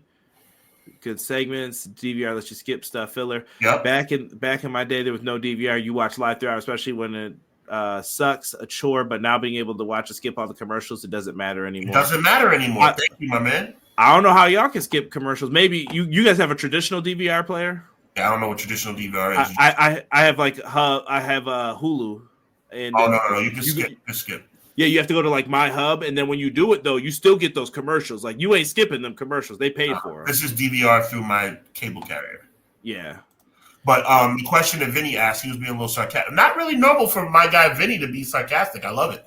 He says, "Would you rather watch a big star cut a promo for 20 minutes, or would you rather watch a mid-carder wrestle for 20 minutes?" I mean, if it's Rey Mysterio and Dean Malenko, that's different than. Oh my goodness! No, I'm just saying you're being a little bit nitpicky now. No. You asked the question, right? That's true. People who are never going to get a chance.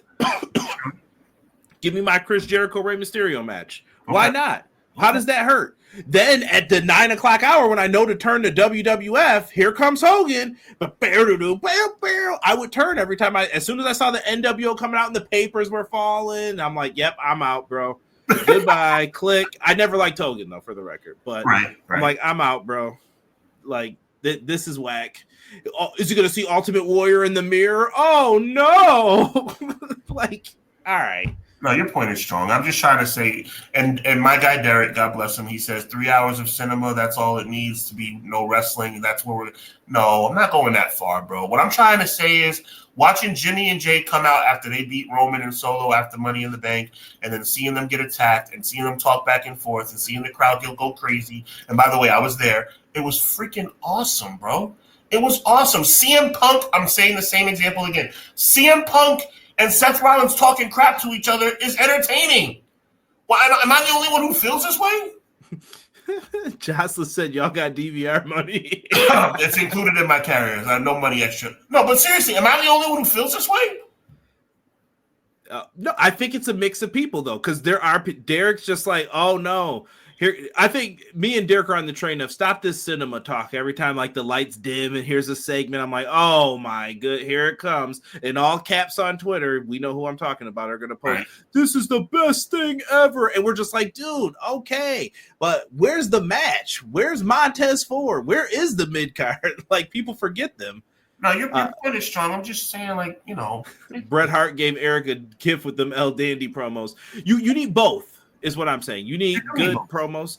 Wow, I think we veered off into a good little side subject here, though. Not mad at this. Not mad at it. Well, I'm going to keep it moving. The best in the world, what we do. Real quick, Rampage says goodbye. Final episode of Rampage is going to air this week. So if you're ready to say goodbye to Rampage, it's time. And I'm not mad that Rampage is gone. Like...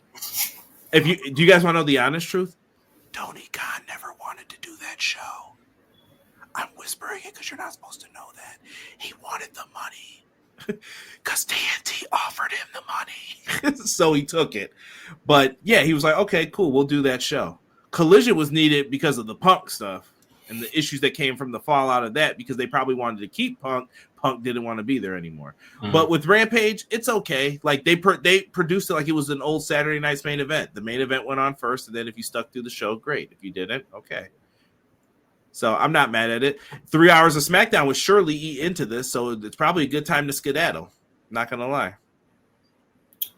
I like the idea of Rampage going away. I just hope it doesn't represent something bad happening. I hope they're just doing it because they feel like it's the best thing to do.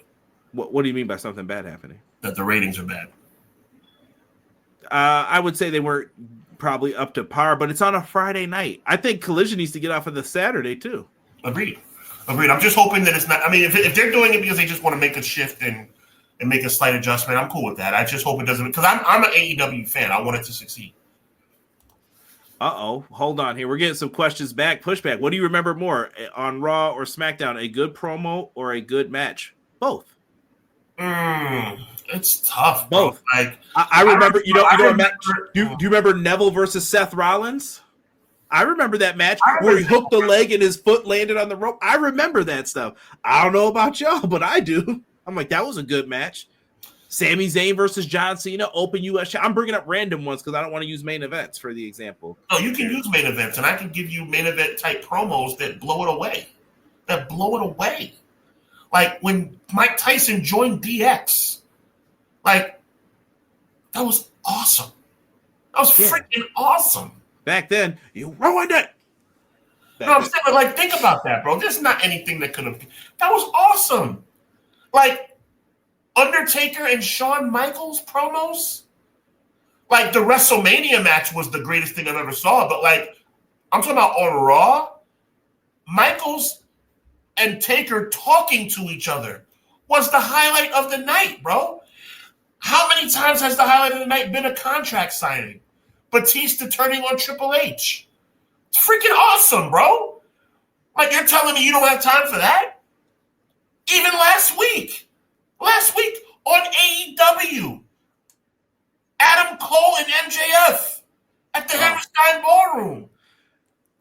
I won't tell you what the people were saying about that. They weren't feeling it. It sounded like I got nothing but feedback, but okay, fair enough. He said, "Give me dark." Yeah, I like. See, it depends on if you like that stuff. Delay Grant comes and he says, "You both make excellent points. I watch WWE segments on YouTube and social media, and I watch AEW live mostly because I like actual matches."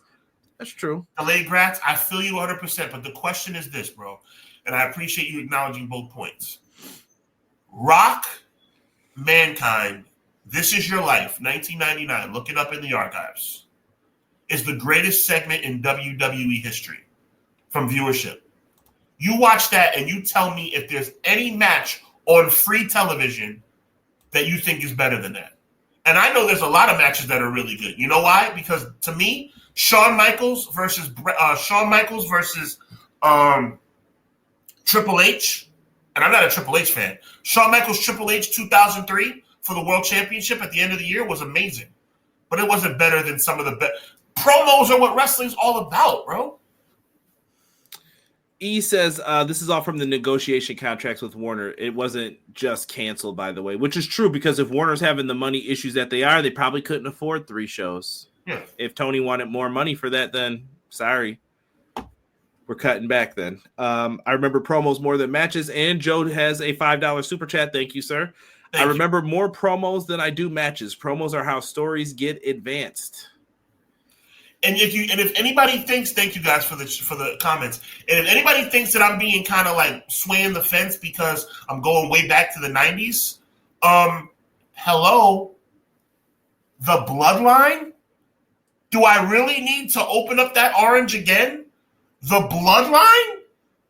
Jay turning on Roman? Jimmy turning on Roman, even though that happened at the pay-per-view. But Jay turning on Roman on SmackDown? The comedy with Sami Zayn, the handshakes, the Solo Sikoa thing going back and forth, that was freaking awesome. You couldn't, if your life depended on it, tell me anything else that happened on those shows than that. And it had nothing to do with wrestling. Not one thing. Goes back to our other point, though. When do you get sick of it? Never. I'm talking about with the same group, the same. Right. The Bloodline thing, yeah, of course. Yeah, when are we gonna say this is tired, y'all? But there's only one thing that would make it worthwhile to get is if they acknowledge Jay as a tribal chief. Moving through this as quickly as possible. Ring of Honor. Here's the look of the Hammerstein Ballroom for the ROH pay-per-view final battle. Thought it looked great. I do miss those Those dingy yellow walls, though, the beige yellow. I don't even know what color that was. It was just like, but it always reminded me of the shows. That picture just warmed my heart. That was absolutely beautiful to see. Any thoughts on this card, real quick? Like, I enjoyed the show overall. I know a lot of people always say, like, man, this ROH card doesn't really look like much, bro. We got Black Machismo. TNA lives, baby. Like, Black Machismo came out, and QT came out like NWO Macho Man. Karen Jarrett was scary Karen. Yeah, like, come on. They had good matches up and down the card. Gates of Agony won a match. Yep. You don't see that ever on TV. And by the way, 1, 2, 3, 4, 5, 6, 7, 8, 9, 10, 11 matches, 12 matches. Amazing. They fit a lot in.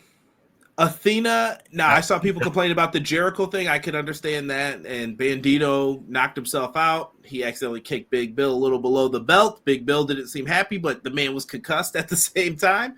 And yeah, that turned out to be what it was. Nigel McGuinness wrestled Lee Moriarty. Commander gets the television championship. I told y'all Commander was going to get that on Dynamite review, by the way. Commander deserved that championship. And Athena retained over Billy Starks. I did not see that coming. Did not. Broke my heart when she hit that finish, the O-face. I was wrong about Athena. That's all I'm going to say. I was wrong. She is spectacular. Oh, Danhausen came back. Thank you, Clown. Great to see Danhausen back. Weird to see Blake without the contracts and the writing on his body. Yeah. Man, everyone's getting into a super philosophical discussion about wrestling in there. I love it. Listen, man, this is what it's all about, man. Can I go back there again, bro? Like, was Timeless Tony Storm not some of the best stuff you've ever seen? It is. To me, it's both, Sean. Like, I think you can't discount the people who like the matches too, because I love the stories within a match. Like, that can be beautifully told. Shawn Michaels, Ric Flair, you didn't have to get on a microphone to say, "I'm sorry, I love you." Boom! He ended his like hero's career. That was beautifully done. Conrad, you're telling me that the "I'm sorry," which by the way was amazing. You're saying the "I'm sorry, I love you" comment was better than Old Yeller? I personally preferred that over. Bro, he said he was Old Yeller and he was going to take him behind the barn and take him out of his misery. Are you kidding me? They love that, dog. Don't act like I don't know the promo. I do. Yeah. It was awesome. It was great. Oh, Conrad, you're making me mad. Wait a minute. Time out, though. But that was the capsule piece to it, though. It's like graduating. It's like the final project. Like, that Sean put that stamp on it, and you knew then. Like, that was what Sean never hated him, but he talked like he did because he had to let him know, like, dude, I'm gonna end you. Like, I'm the best ever. Absolutely. But we're talking about. But see, the thing is, though, you're being unfair, and the reason why you're being unfair by accident. You're talking about what happened at WrestleMania. We're talking about free television. Free television. There's nothing on that show when Shawn Michaels said he's going to take him in the back of the barn and take him out of his misery. There was nothing on that show better than that night. There was nothing on that show, Vinny, better that night than Triple H coming out at Madison. You know what Triple H did that night? Nothing. But jump on the ropes and pedigree Kurt Angle. That's all he did. The whole night. It was freaking awesome. And I hate saying anything is freaking awesome when I'm talking about Paul Levesque, but that was freaking awesome. Do you remember that Booker T faced Edge the second match of the night? No. I do. It was for the shampoo commercial. That was the WrestleMania match. Oh, well, we don't. Yeah. Don't get me started on these lazy Raws. That's my point before as well. That no one cares like they used to. I'm just saying, 3 hour Raws give room for it. Go ahead, bro. But isn't it fair too though when me and E get geeked because we're about to see Shibata versus Dynamite Kid? There's nothing wrong with that. I love. What have I always said about AEW? AEW is the best belt about action in the world. And if I'm calling that out, that means it means something to me. But at the end of the day, Vinny's on fire, bro. John Cena debuting on Chris Jericho's show in 2005. Do you remember anything else about that night? Yeah, that's when he turned on the people of culture that he used to appropriate himself. Yeah, I said it. Don't get me started, bro. I hate some of this stuff too. Yeah. I'm just hip hop. I stole everything from G Unit. Then I became a Marine because Vince told me to. Get out of here. All right, that's a different conversation that I agree with for another day. But that was the best part of the show. I can't repeat that, MJ. My guy Derek once again says WWE isn't wrestling. We have to watch hit or miss promos for 3 hours. No, bro, you got your no. But his misses are true too. The misses are true too for some people. It's not. We're bringing up the good ones. There've been tons of, hey, how'd you learn how to lose weight in 30 days? Click, goodbye. Listen, and you're right, Jesse, a Pro Wrestling Truth. There's nothing wrong with liking what we like. I agree. But let's talk about it, bro. Vinny is on fire, bro. Undertaker returns on SmackDown. Undertaker and Triple H return in 2000. Which one? Undertaker, Triple H in 2011. They didn't even say anything. Conrad. Yeah, they made you think it was Sting. That's what they did. Goodbye. There's disappointments with this too. See, people don't want to remember. Remember it's Sting. It's got to be Sting. Triple H. Oh man. And not to say it wasn't a good match, but it was just like, so we're gonna act like WrestleMania 17 never happened. I've never faced you at WrestleMania. I remember. I watched it, dude. What are you talking about? Oh my God. I'm gonna tell my friend Mark in the same promos where they make fun of us. Yeah, I agree with E on that too. I hate when they do that. Oh, Easy E Cherry. I thought Easy E was being fair tonight. Easy E's Cherry. No, Hubbs. That was an insult. No. Hubs, when that show was bad, that was an insult to fans. I'm going to call my friend Mark and we're going to tweet about it. No. I'm talking about his comment about terrible authority promos. That was the promo he's talking about. Remember, we're going to make change, and then Triple H made that joke about we're going to tell my friend Mark. We're telling you we don't like it, and you're going to make jokes about us? Like, I don't know. Listen, some people are very forgiving. Big Daddy Kush ain't gonna be forgiven to you all the time. I remember that promo. It was disrespectful, and a lot of people turned the channel after that happened. Well, listen, let's get into this real quick. Chris Jericho's debut on Raw. And they promptly put him right where he was going after that Road Dogg match because you're not getting in on my fun. You're changing the subject. All right, let's move on. No, I'm not. Because what did that mean then? What did that promo mean if I'm watching take it to Chris Jericho after he just went toe-to-toe with The Rock? What was my point, Conrad? You're talking about but the importance of promos is what I was talking about. We're talking about, no, you know what we're talking about? We know what we're talking about? I'm going to correct myself. What we were talking about was 3-hour shows and what can be put on 3-hour shows to make it interesting. It ain't going to be a Chris Jericho promo. I bet you it ain't going to be that again. And I'm an advocate of promos. Vinny again! E again. See? Shamrock and Jericho down the tubes. What happened to that? That's cherry picking, bro. No. I don't know what cherry picking means. Cherry picking means like you're just picking out one little thing. Right. But right. Because we're picking out what happened after the promo. Like, oh, I'm jazzed. Oh, you messed it up. Like, okay, I get it. Vinny, the Austin Beer Rock McMahon. I wonder why they didn't screw that one up. You better not. Kurt, they actually remixed it. And Kurt Angle came out with a milk truck 2 years later. What are we even talking about? This is not even a debate, bro. We're talking about free television. We're not talking about pay-per-view. You're not going to switch the narrative on me, Conrad, and talk about Shawn Michaels super kicking Ric Flair and saying he loves him at the same time. No, because that does play to my point about why matches are important and matches are memorable. Matches get a WrestleMania match. Okay, Shelton Benjamin, Shawn Michaels on Raw. You don't remember that super kick? I still hear people talk about it. That's the exception to the rule. Okay. To the rule. We're going to pick out Shelton versus. Okay, you know what? All right. Yo, by the way, me and Sean may have to schedule doing World's End preview predictions another day because we're running out of time. Yeah. Oh, was Chavo Guerrero not getting GTS into the Gulf of Mexico not good enough for people? That was fun. That was good. Come on, bro. There's some bad promos too. I haven't taken it to task yet. Shawn Michaels coming off from under the casket and super kicking Undertaker in the face. JBL at the border. Okay. I have points too. Okay. Triple H bringing out X-Pac to join DX. Couldn't cut the mustard. I know. Don't you do that. I'm not a Triple H fan, but that was freaking awesome. You look to your friends. You look to the guys who got you with the McMahons. See what you're doing? Fine. I'm not a big fan of Triple H, but that was freaking awesome, bro. That was good. It was fine. You got the New Age Outlaws. Memorable, that promo and him reinvigorating DX later that night during the cage match is the most influential. Vinny again!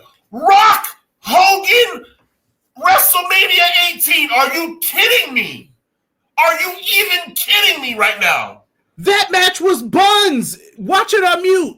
Look at it. Pretend there's no commentary and no one talking.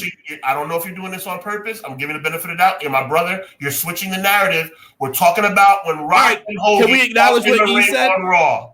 Can we acknowledge what E said then? Okay, but there's exceptions to every rule, bro. But this is checkmark for your checkmark, though. This was good. This is bad. There's no way. There's no. Oh, so what we're gonna do is we're gonna. This is the key. This is the key to my argument that you're not understanding. That people like easier not understanding. I'm saying that the best promo of the night can probably outshine the best match of the night on a particular Raw. The Mexicools will never have the best promo of the night. Because you're not showcasing them in the best light. Let them go rip it up. No, you got 7 minutes, kid. What am I supposed to do? And Leezy, the Randy Orton Triple H saga leading up to WrestleMania was better than the WrestleMania match. It wasn't even close. What are you laughing at? I'm serious. I'm at your house. Okay, buddy. That wasn't better than the match itself. That WrestleMania main event of 25 sucked, bro. The punt kick at WrestleMania 24 was better than that match itself. Okay, well, we agree on that. Yeah, but I don't remember any I guess. Well, are those those are interview segments, I guess. You don't remember him kissing Stephanie in the mouth? You don't remember him DDTing Stephanie? You don't remember Randy Orton kicking Vince McMahon and Shane McMahon and Corey McMahon and Linda McMahon in the head? Where did it? But Sean, for some of you got to admit too, Conrad's like, well, where did this go? Like Shane didn't even play a factor. No, I am not going to let you do this, brother. We are talking about this conversation started. We were talking about long 3-hour Monday Night Raws, and we were talking about what kind of material would make a 3-hour Raw watchable. Wait a minute. No. That was not what I said, though. My point was, what have you remembered about the 3-hour Raw since 2016? That's where the conversation evolved into. I agree. Right. We've talked about This Is Your Life. We've talked about DX. I've named, between me, Vinny, and Leezy, I've named about a dozen moments. Where are the 2016 moments? This is a new WWE. You ain't kissing people on the mouth. Bryan returning as general manager. You finally got one. Thank you, WWE, because he threatened to leave. You know what I mean? Thank you. I mean, I'm not wrong. Shane McMahon returning. Thanks, Pop. Give me a hug. Yes, finally. I needed you. You're not being fair. Why is he not there now? But that's not the conversation we're having, Conrad. You're making. You know what you're doing? Listen. Wait a minute. No. Go back to my matches then. You're making correct points about the wrong subject. WWE sucked in 2016. No argument there. No, 16 wasn't bad. It was 17, I'd say. 17, 18, 19, the whole thing. After WrestleMania 33 is my point. The Usos forfeiting their part in the turmoil match to give Kofi Kingston the title shot was more entertaining than the whole match.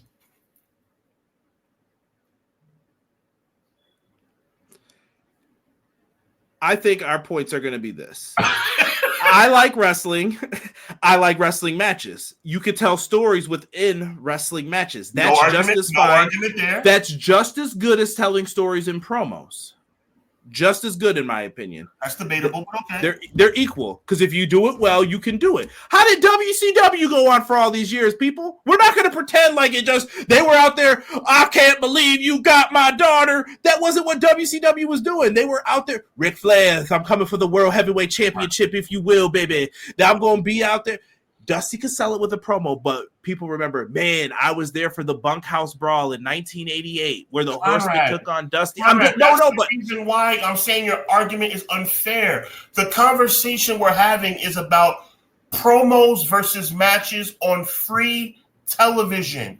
You can't compare Starrcade to WCW Saturday Night, bro. It's not a fair comparison. We're talking about, do we value more a 5-star match on Raw, or do we value more on Raw or SmackDown or Nitro or Collision a better promo? What leaves a lasting effect on free television? If you compare Rock Hogan, bad example because you don't like Rock Hogan, but I like Rock Hogan. If you compare Rock Hogan WrestleMania 18 to anything, but Rock getting run over by a tractor trailer in an ambulance, you're telling me that wasn't memorable? Not a scratch on me. I can see by your face you disagree. I thought it was a little much. Okay. Cinder Block 2. Take it easy. Right in the knee. I'm not mad at it, but I was just dude. That's a good argument, bro. It is. I see people thinking that we're mad. We're not mad. No, we're not mad. No, this is my brother, man. We're having fun. But I do think that pro wrestling is an important part of it. And I think we've gotten away from it because I feel like there's this idea that whatever WWE has done has become, this is what pro wrestling is. And that's been for the last, 35 years, 38 years, yeah. Mm-hmm. 40 years. Like, this is what pro wrestling is. And I get it. People will say, well, that's what works. Well, no one else is ever going to rise. If this is the only way that works, then no one else will ever rise against this. So to bring it full circle, we disagree about the fact that we can just DVR through it. It's not that big of a deal, or I think it's more difficult for me. But like you said, your DVR allows you to skip through. I can't skip through commercials, so I'm stuck sitting there for like 3 minutes sometimes, having to wait for the next segment to pop up. I don't get to skip those commercials. You will eat those. Have fun. Hulu getting paid. Right, I feel you. Right.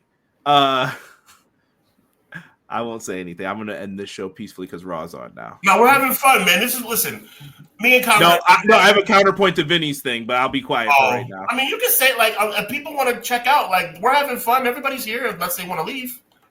We love our viewers. What's the point? Real fast. No, it was he put up the thing about Cena and Taker. Where did that go? Right. No, I get it. Nowhere. Come here, brother. You're one of the guys. They were about to fire him. What was the point? These good promos, I'm just saying is, it was fun, but then what? Half of them, I'm like, guys, you do know what was going to happen, right? If your argument is that WWE does some good promos that lead to nothing, then I wouldn't even have a leg to stand on. Right. That's what I'm saying, though, with the promos sometimes. I'm like, what did this lead to? At least with the Rock, we can say Rock and Sock connection. Okay, cool. I can't really argue that. Right. Hogan got his cross torn off and he was bleeding in the match with Andre. Yeah. It's okay, I get it, bro. Right. I understand the importance of Piper's Pit and all that stuff. You're bleeding. You're bleeding. What do you say, Hulk? I remember this. Guys, don't think I hate promos. I love promos. The New Day one, I'm not going to forget that. I'm not. But at the same time, you guys are well, who remembers matches? I remember matches too. There are people out there like that. I remember a good match. I remember a banger. Dude, I remember Blitzkrieg. People don't remember Blitzkrieg. I'm like, no, that Blitzkrieg was the man. Super Gallo. Here's the thing. When I think about some of the greatest matches of all time, pay-per-view comes to my mind. What immediately... Rey Mysterio, Eddie Guerrero, Halloween Havoc. Undertaker, Triple H. Undertaker Triple H 2, 27. Undertaker HBK, 25. But it's like you have Shelton Benjamin HBK on Raw. All right. You have HBK versus Triple H December 2003. Okay.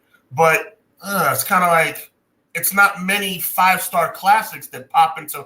I remember Mr. Perfect versus Ric Flair 1993 on Raw. But you know what I remember more? I remember Razor Ramon turning babyface by telling Ted DiBiase he's not going to clean his toilets. But couldn't that be because you remember the long-term person? Yeah, touche. Yeah. You know what? I say we finish through this. Do you want to do the World's End now? Yeah, man. Let's do it. Fun. Yeah, we're better than Raw. So anyway, let's go with it. And we're better than those promos. All right, so World's End. They're going to be an Edition Financial Arena, or is it Edition Arena Financial? I don't know how you say it, but they're going to be in Orlando. Edition all right, Financial Arena. Sean, I know you're not a fan of this show. Is it because of the Continental Classic? Is that a hamperer for you? See, here we go again. Mm-hmm. Conrad loves the Continental Classic. Do you know why? Because in New Japan, I don't know the promos. I can't understand them really, right? They go in there. If someone interprets it for me, great. I get it. Yes, sir. I love the promo, though, because the story is within the bracket. Mm-hmm. The bracket tells you, and I'm going to bring it up when we get to it, but I just wanted your overall thoughts about this show and this card real quick. I think you saying that I don't like the show, and by the way, I understand why you're saying that because I haven't really been over the moon about it. I also listened to past episodes, so that's where I got that from. No, but I never said I didn't like the show. I said those words. Care to make a wager on that? What I said? Tell me what I said. You said I'm not a big fan of how they have this World's End show set up. Okay, that's fair. I mean, I don't think it's a bad show, but I am not a big fan. That's accurate. But you can't be mad at Will Ospreay versus Kyle Fletcher. You can't be mad about Okada versus Ricochet, right? There is a story that's involved in the Fatal 4-Way for the world title. MJF and Adam Cole is a story. I think Mercedes Moné is the best women's wrestler in the world, or top 3 or 4. So I'm cool with it. Like, I just don't think it's a banger. But then again, it could be. Right. E brings up King of the Ring. That's another pay-per-view that it was about the story. If you do it right, there's a story that flows from the tournament. Bret Hart's my favorite example. He faces Razor Ramon, a bigger competitor. Razor stomps on his fingers. Then he comes out with his fingers taped up. He's going against his arch nemesis, Mr. Perfect, after that. Mr. Perfect takes it to him. He finds a way to skate by him. Now he's beaten down. He doesn't even come out in the jacket anymore. He doesn't even have the glasses. He's just like this. And he's like, oh, it's Bam Bam Bigelow. Bam Bam's fresh as a daisy because Lex Luger and Tatanka both got eliminated. Bam Bam Bigelow goes out there, and he's got Bret all the way. At one point, didn't they tease Bam Bam getting the pinfall in it? Yes, he did. Bam gets the win. Bret wins beautifully with the victory roll. He sneaks out a victory after being the former World Wrestling Federation champion. It's lovely. Now, I know what you're about to say. If it's about this Jerry Lawler crap. Because no. You know why you remember that more? Because that's what they played more because Jerry still worked at the company instead of telling the story about the tournament, which I think is more beautiful than the whole Jerry Lawler I'm glad you knew where I was going. Yeah, it ain't working. So, yeah, you can play that. He hit him with the scepter and all that afterwards. Whack. Yeah, I didn't like that. I thought it was whack, kind of. Okay, fair enough. Like I wasn't a big Jerry guy back then. Like, neither was I. Never really was. Saying most memorable moment of the night besides Hogan losing the title. See, I thought it was the tournament, but okay, fair enough. That's me. See what I'm saying? Maybe it's just odd couple. Let's get into this and go through it. So I told you a lot of people seem like they're having a hard time digesting this. We got MJF versus Adam Cole for the AEW Dynamite Diamond Ring. I don't know if people care about the Diamond Ring. Cole's been hurt for a long time. They're making fun of him.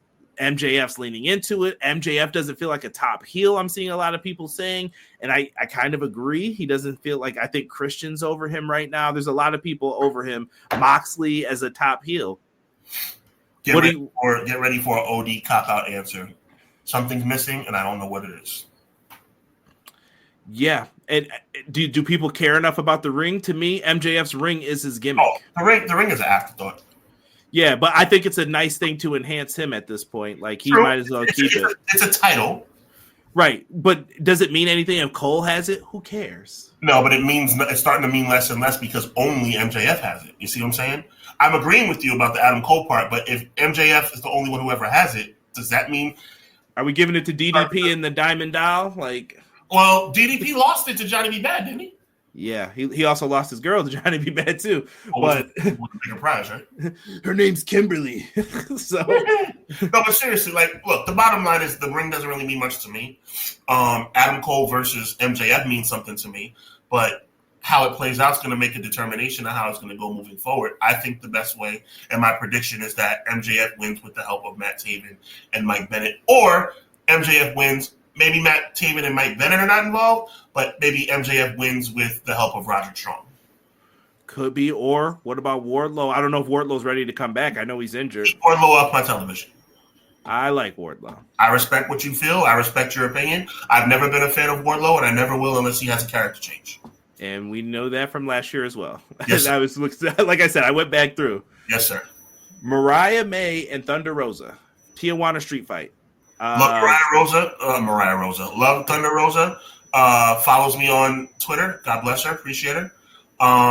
She's not going to win this match. For storyline progression, it has to be Mariah May. I'm happy with that because I hope that Toni Storm gets it back. Not really sure how they're going with this amnesia character that Toni Storm has. I hope they play it out right. But as far as this match specifically, Thunder Rosa will not be victorious. Facts. Deanna said Wardlow helping MJF doesn't make sense. At this point, does this story make sense, Deanna? We're just trying to get out of this bad boy unscathed. I think the other members of the Undisputed Kingdom turning on Adam Cole would make more sense. To join MJF or just to turn on Adam Cole? I mean, if they joined them, that'd be fine too. But just more specifically, them turning on Adam Cole. Yeah, because I don't think MJF needs them. My only issue is that if they don't join MJF, where do they go? Touche. Matter of fact, one person out of everybody I mentioned, I forgot one person. What if Kyle O'Reilly plays a factor? He could, which leads into what Adam Cole does next. I say give MJF the win, and I'm with you on Mariah May. We got Konosuke Takeshita versus Powerhouse Hobbs. I'm torn here because I like both of these guys a lot, and I do think both deserve more, but not everyone needs to have the championship. So who needs it more right now? This is typical Jey Uso winning the Royal Rumble. I want Powerhouse Hobbs to win this match. I do not think it will happen. I think Powerhouse Hobbs deserves a win. I think Powerhouse Hobbs have earned a win, but I do not think he gets it. Just like Jey Uso will not win the Royal Rumble, Powerhouse Hobbs will not be the international champion. And I don't want that to be a slight on Konosuke either, though. I think Konosuke's done a great job with the belt. He's defended it everywhere. He's doing good stuff. I just think it's the case of two guys deserve it, but only one guy can walk out. And I think you preserve the history of what you've been doing with Konosuke. I hear you, but you know how I am about resumes, and you know how I feel about people who earn something to be added to their resume. I have a long-term plan that'll make sense next week with that championship too. Right. Remember what I said about that. I might do a Hubbonomics about that. Resumes should matter. They should. TBS Championship, Mercedes Moné versus Chris Statlander 2. I feel like you kind of may have to pull the trigger here. Absolutely not. And give it to Chris Statlander. Absolutely not. I couldn't disagree with you more. I understand your logic, but absolutely not. With the role that Mercedes Moné has gone on, there's no place that she should lose this title anytime soon other than maybe somebody coming that's going to shock the world. Maybe a title for title, maybe with the world champion. Chris Statlander should not win this belt, and she will not. I feel like she gave her a good match. Who else do you got right now unless you got someone coming in? Matter of fact, you have more people in the TBS division, in my opinion, than you do in the world title division. You need to switch it over, make it work, but Chris Statlander is not it. I never thought she was her. She's not her. Chris Statlander shouldn't have beat Jade Cargill. They should have went a different direction. I don't know what they see in this girl. I've never seen it, and just like I came around with Athena, I'm not coming around with Chris. I do not see it. Let's see here. We got, I think, Taven and Bennett turn, which could lead to Cole. Yep, good point. I love Thunder, but Mariah's winning it. I hope Tony Khan gets detailed about how he signed New Jack before his passing. Did that happen? I did not know that, MJB. No, this story, unless it leads to Strong and Kyle getting back together, Power Hobbs, because if Konosuke isn't winning at Wrestle Kingdom. Ooh, good point. Because his title should be on the line. Takeshita, only because it's not time for Hobbs to win yet. Statlander, Matt says. The only way Cole and MJF feud gets interesting is if Britt Baker and MJF team up to cost Cole the match. Don't sleep on Penelope Ford. Facts. Facts. Let's talk about this tournament here. So we are going to get the semifinals and the finals match at World's End. Easiest thing ever, brother. Easiest predictions ever. All right. Well, here, let's take a look here. Darby Allin still has to face Ricochet. Claudio has to face Commander. Ospreay needs to guarantee himself a win over Brody King to tie with Claudio and anyone else who has 9. And Ricochet. I don't know. All those scenarios that you just pointed out, I have a question. That's only the Gold League scenarios. Right. What I'm saying is, does Will Ospreay and Ricochet need to win their matches in order to move on? 2 people move on from each league. So it's the winner and the runner-up. The runner-up will face the winner of the Blue League, and the Gold League winner will face the runner-up in the Blue League. I'm guaranteeing that Ospreay and Ricochet win. They're on a collision course. It could be. That's a guarantee. Well, guarantee. Will Ospreay wins, Ricochet wins. Guarantee. Okada and Fletcher are my choices here. Or at least for the Blue League. The Blue League seems more like you can level this up and figure it out what to do here. Garcia could win too, though. He could sneak in there real quick. If he gets a win and Fletcher loses, that's 10 points for him, 10 points for Okada. See, this is why I love this, though. There's scenarios now like, oh, wait, I need this to happen for this to happen. So it makes it interesting. I think it's all a foregone conclusion with the title match being down the line in the same night. Ricochet, Beast Mortos and Commander won't be in these matches. I'll tell you that. Ricochet advances, Ospreay advances, triple threat, 100%. I don't know. See, Darby took a mean L. See, Darby beat Ospreay. By the way, best TV match I think of the year for AEW. Like, holy smokes! That was fire. I agree. Yeah, you go a lot of ways with this. I feel like here's what I think: Kyle Fletcher and Will Ospreay are going to face each other. Okada could face whomever from this side, whether it's Darby or Claudio. Maybe Darby and Okada. Okada beats him, and then you get Will Ospreay and Okada for the finals because certified banger match every time. So yeah, no argument there. Let them work. That's my prediction for it. Okada wins the whole thing in the end, in my opinion. I actually think that Ricochet becomes the new champion. Really? I do. Okay. I think he's a man without. He's a man without. I'm not happy about it because I think he sucks on the microphone.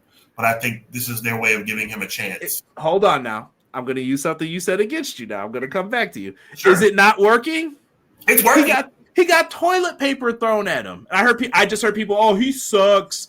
Rico, you know, what they call him, and they threw toilet paper at. It's working, bro. If his job is to make people annoyed, then he's doing a great job. Can I tell you something? Do you know how many people I had to explain the aha thing to? And I'm like, do you guys not listen to Jadakiss? This has been around since like 2004. Yeah, even before that. I don't know why anybody wouldn't know that reference, but okay. Because they don't listen to hip hop. Right. So I had to explain it to people. I'm like, no, it matters. Monet versus Camille is the match I want. I think people are seeing the holes poked in Camille's game. I don't know. I don't know if they go back to it. Has she been seen since she quit? No, she got taken out backstage. Wow. See, okay. So I don't know if they're happy. If Konosuke is the international championship, then his match with Shingo is title versus title. Could be. Yeah, I think for that reason, that's why Powerhouse might win. Ospreay needs a win, Claudio lost, and Ricochet and Darby a draw. Ooh, see? So Ospreay needs all that to happen, which is possible with the time limits. Okada versus Garcia could happen. Okada wins, then here comes Battle Cry plays. Ricochet, aka they were calling him 2-ply Scorpio. That's messed up. 2-ply Scorpio. Everybody, here comes 2-ply Scorpio. Yeah. Going to school with that, right? The American males. That's what people remember. not the 10 times.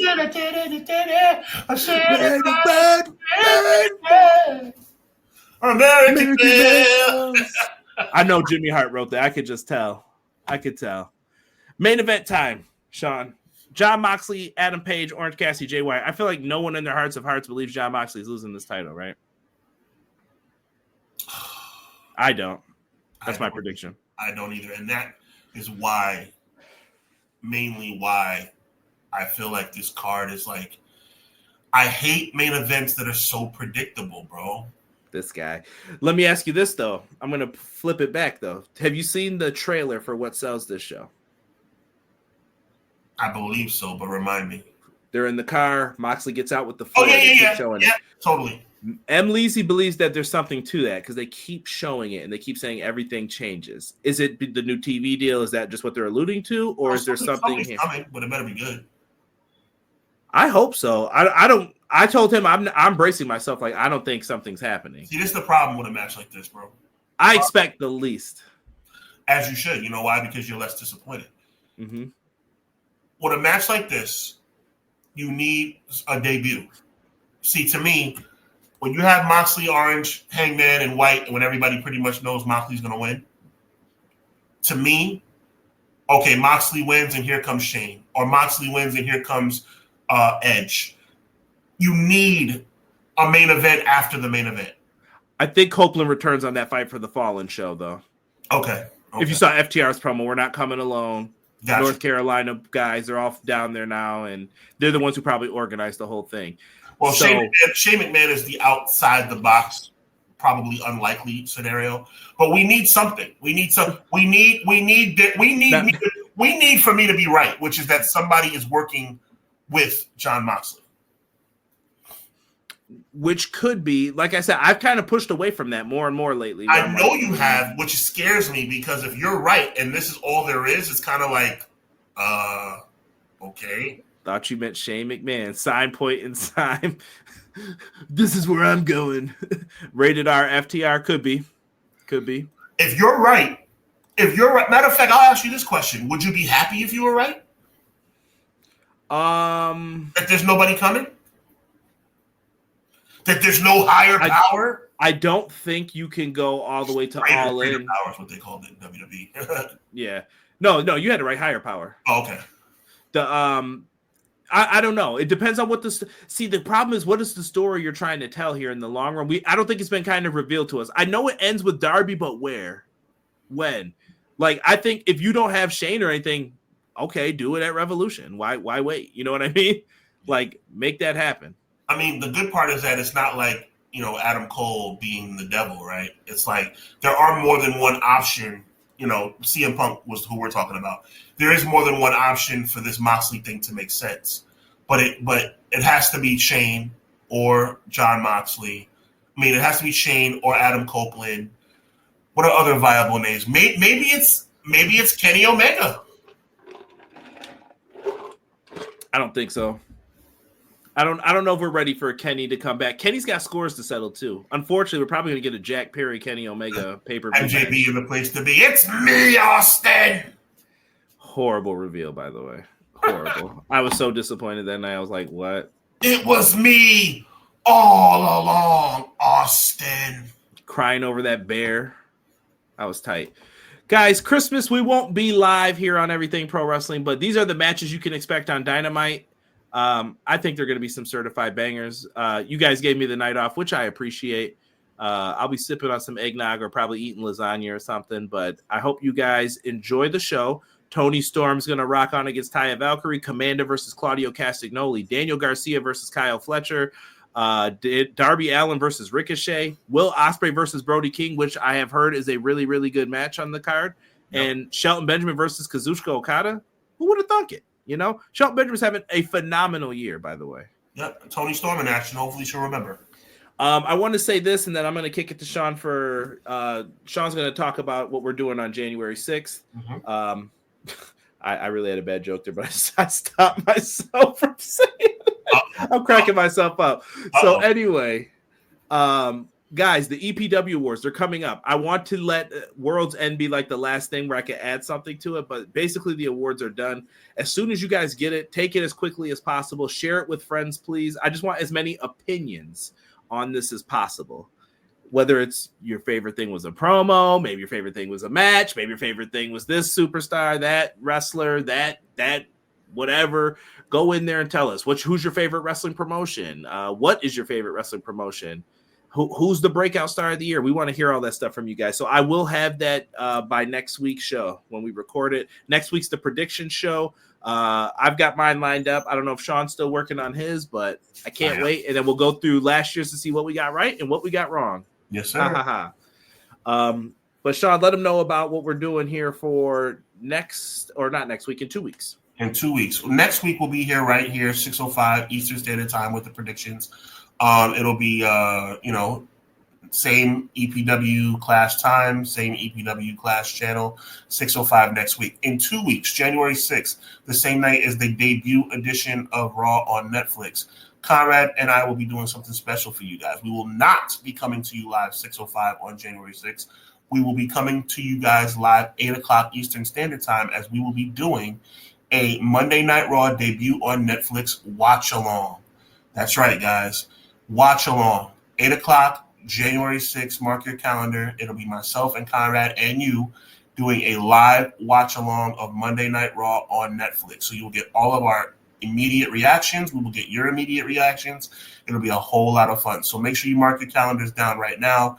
Monday, December 30th, 6:05, right here on Everything Pro Wrestling channel for Clash of the Podcast for the prediction show. But on Monday, January 6th, 8 o'clock Eastern Standard Time for a live watch along of the debut edition of Monday Night Raw on Netflix. We'll be watching right along with you live and in living color. Love it. And as Shane said, shout out to Shane, man. I know he helps run his watch-alongs on Tazzy's channel. Everybody hit that like button, please. Appreciate you. My son's birthday is January 1st. Happy birthday to your son. Happy early birthday. Oh, happy early birthday. Remind us next week and we'll shout him out again. Yes. Byron Cutler, my prediction for 2025 is we are going to get an Evolution 2 PLE. Save that for next week, Byron. I want to hear all of them next week. You guys better bring all the smoke next week. And typically I don't do social media shout-outs, but if you do have a moment, follow me on TikTok. I've been really active on TikTok, especially recently. The tag is the same now, Hub W Weekly. A lot of fun stuff. I do everything from all sport, obviously mostly combat sports and pro wrestling.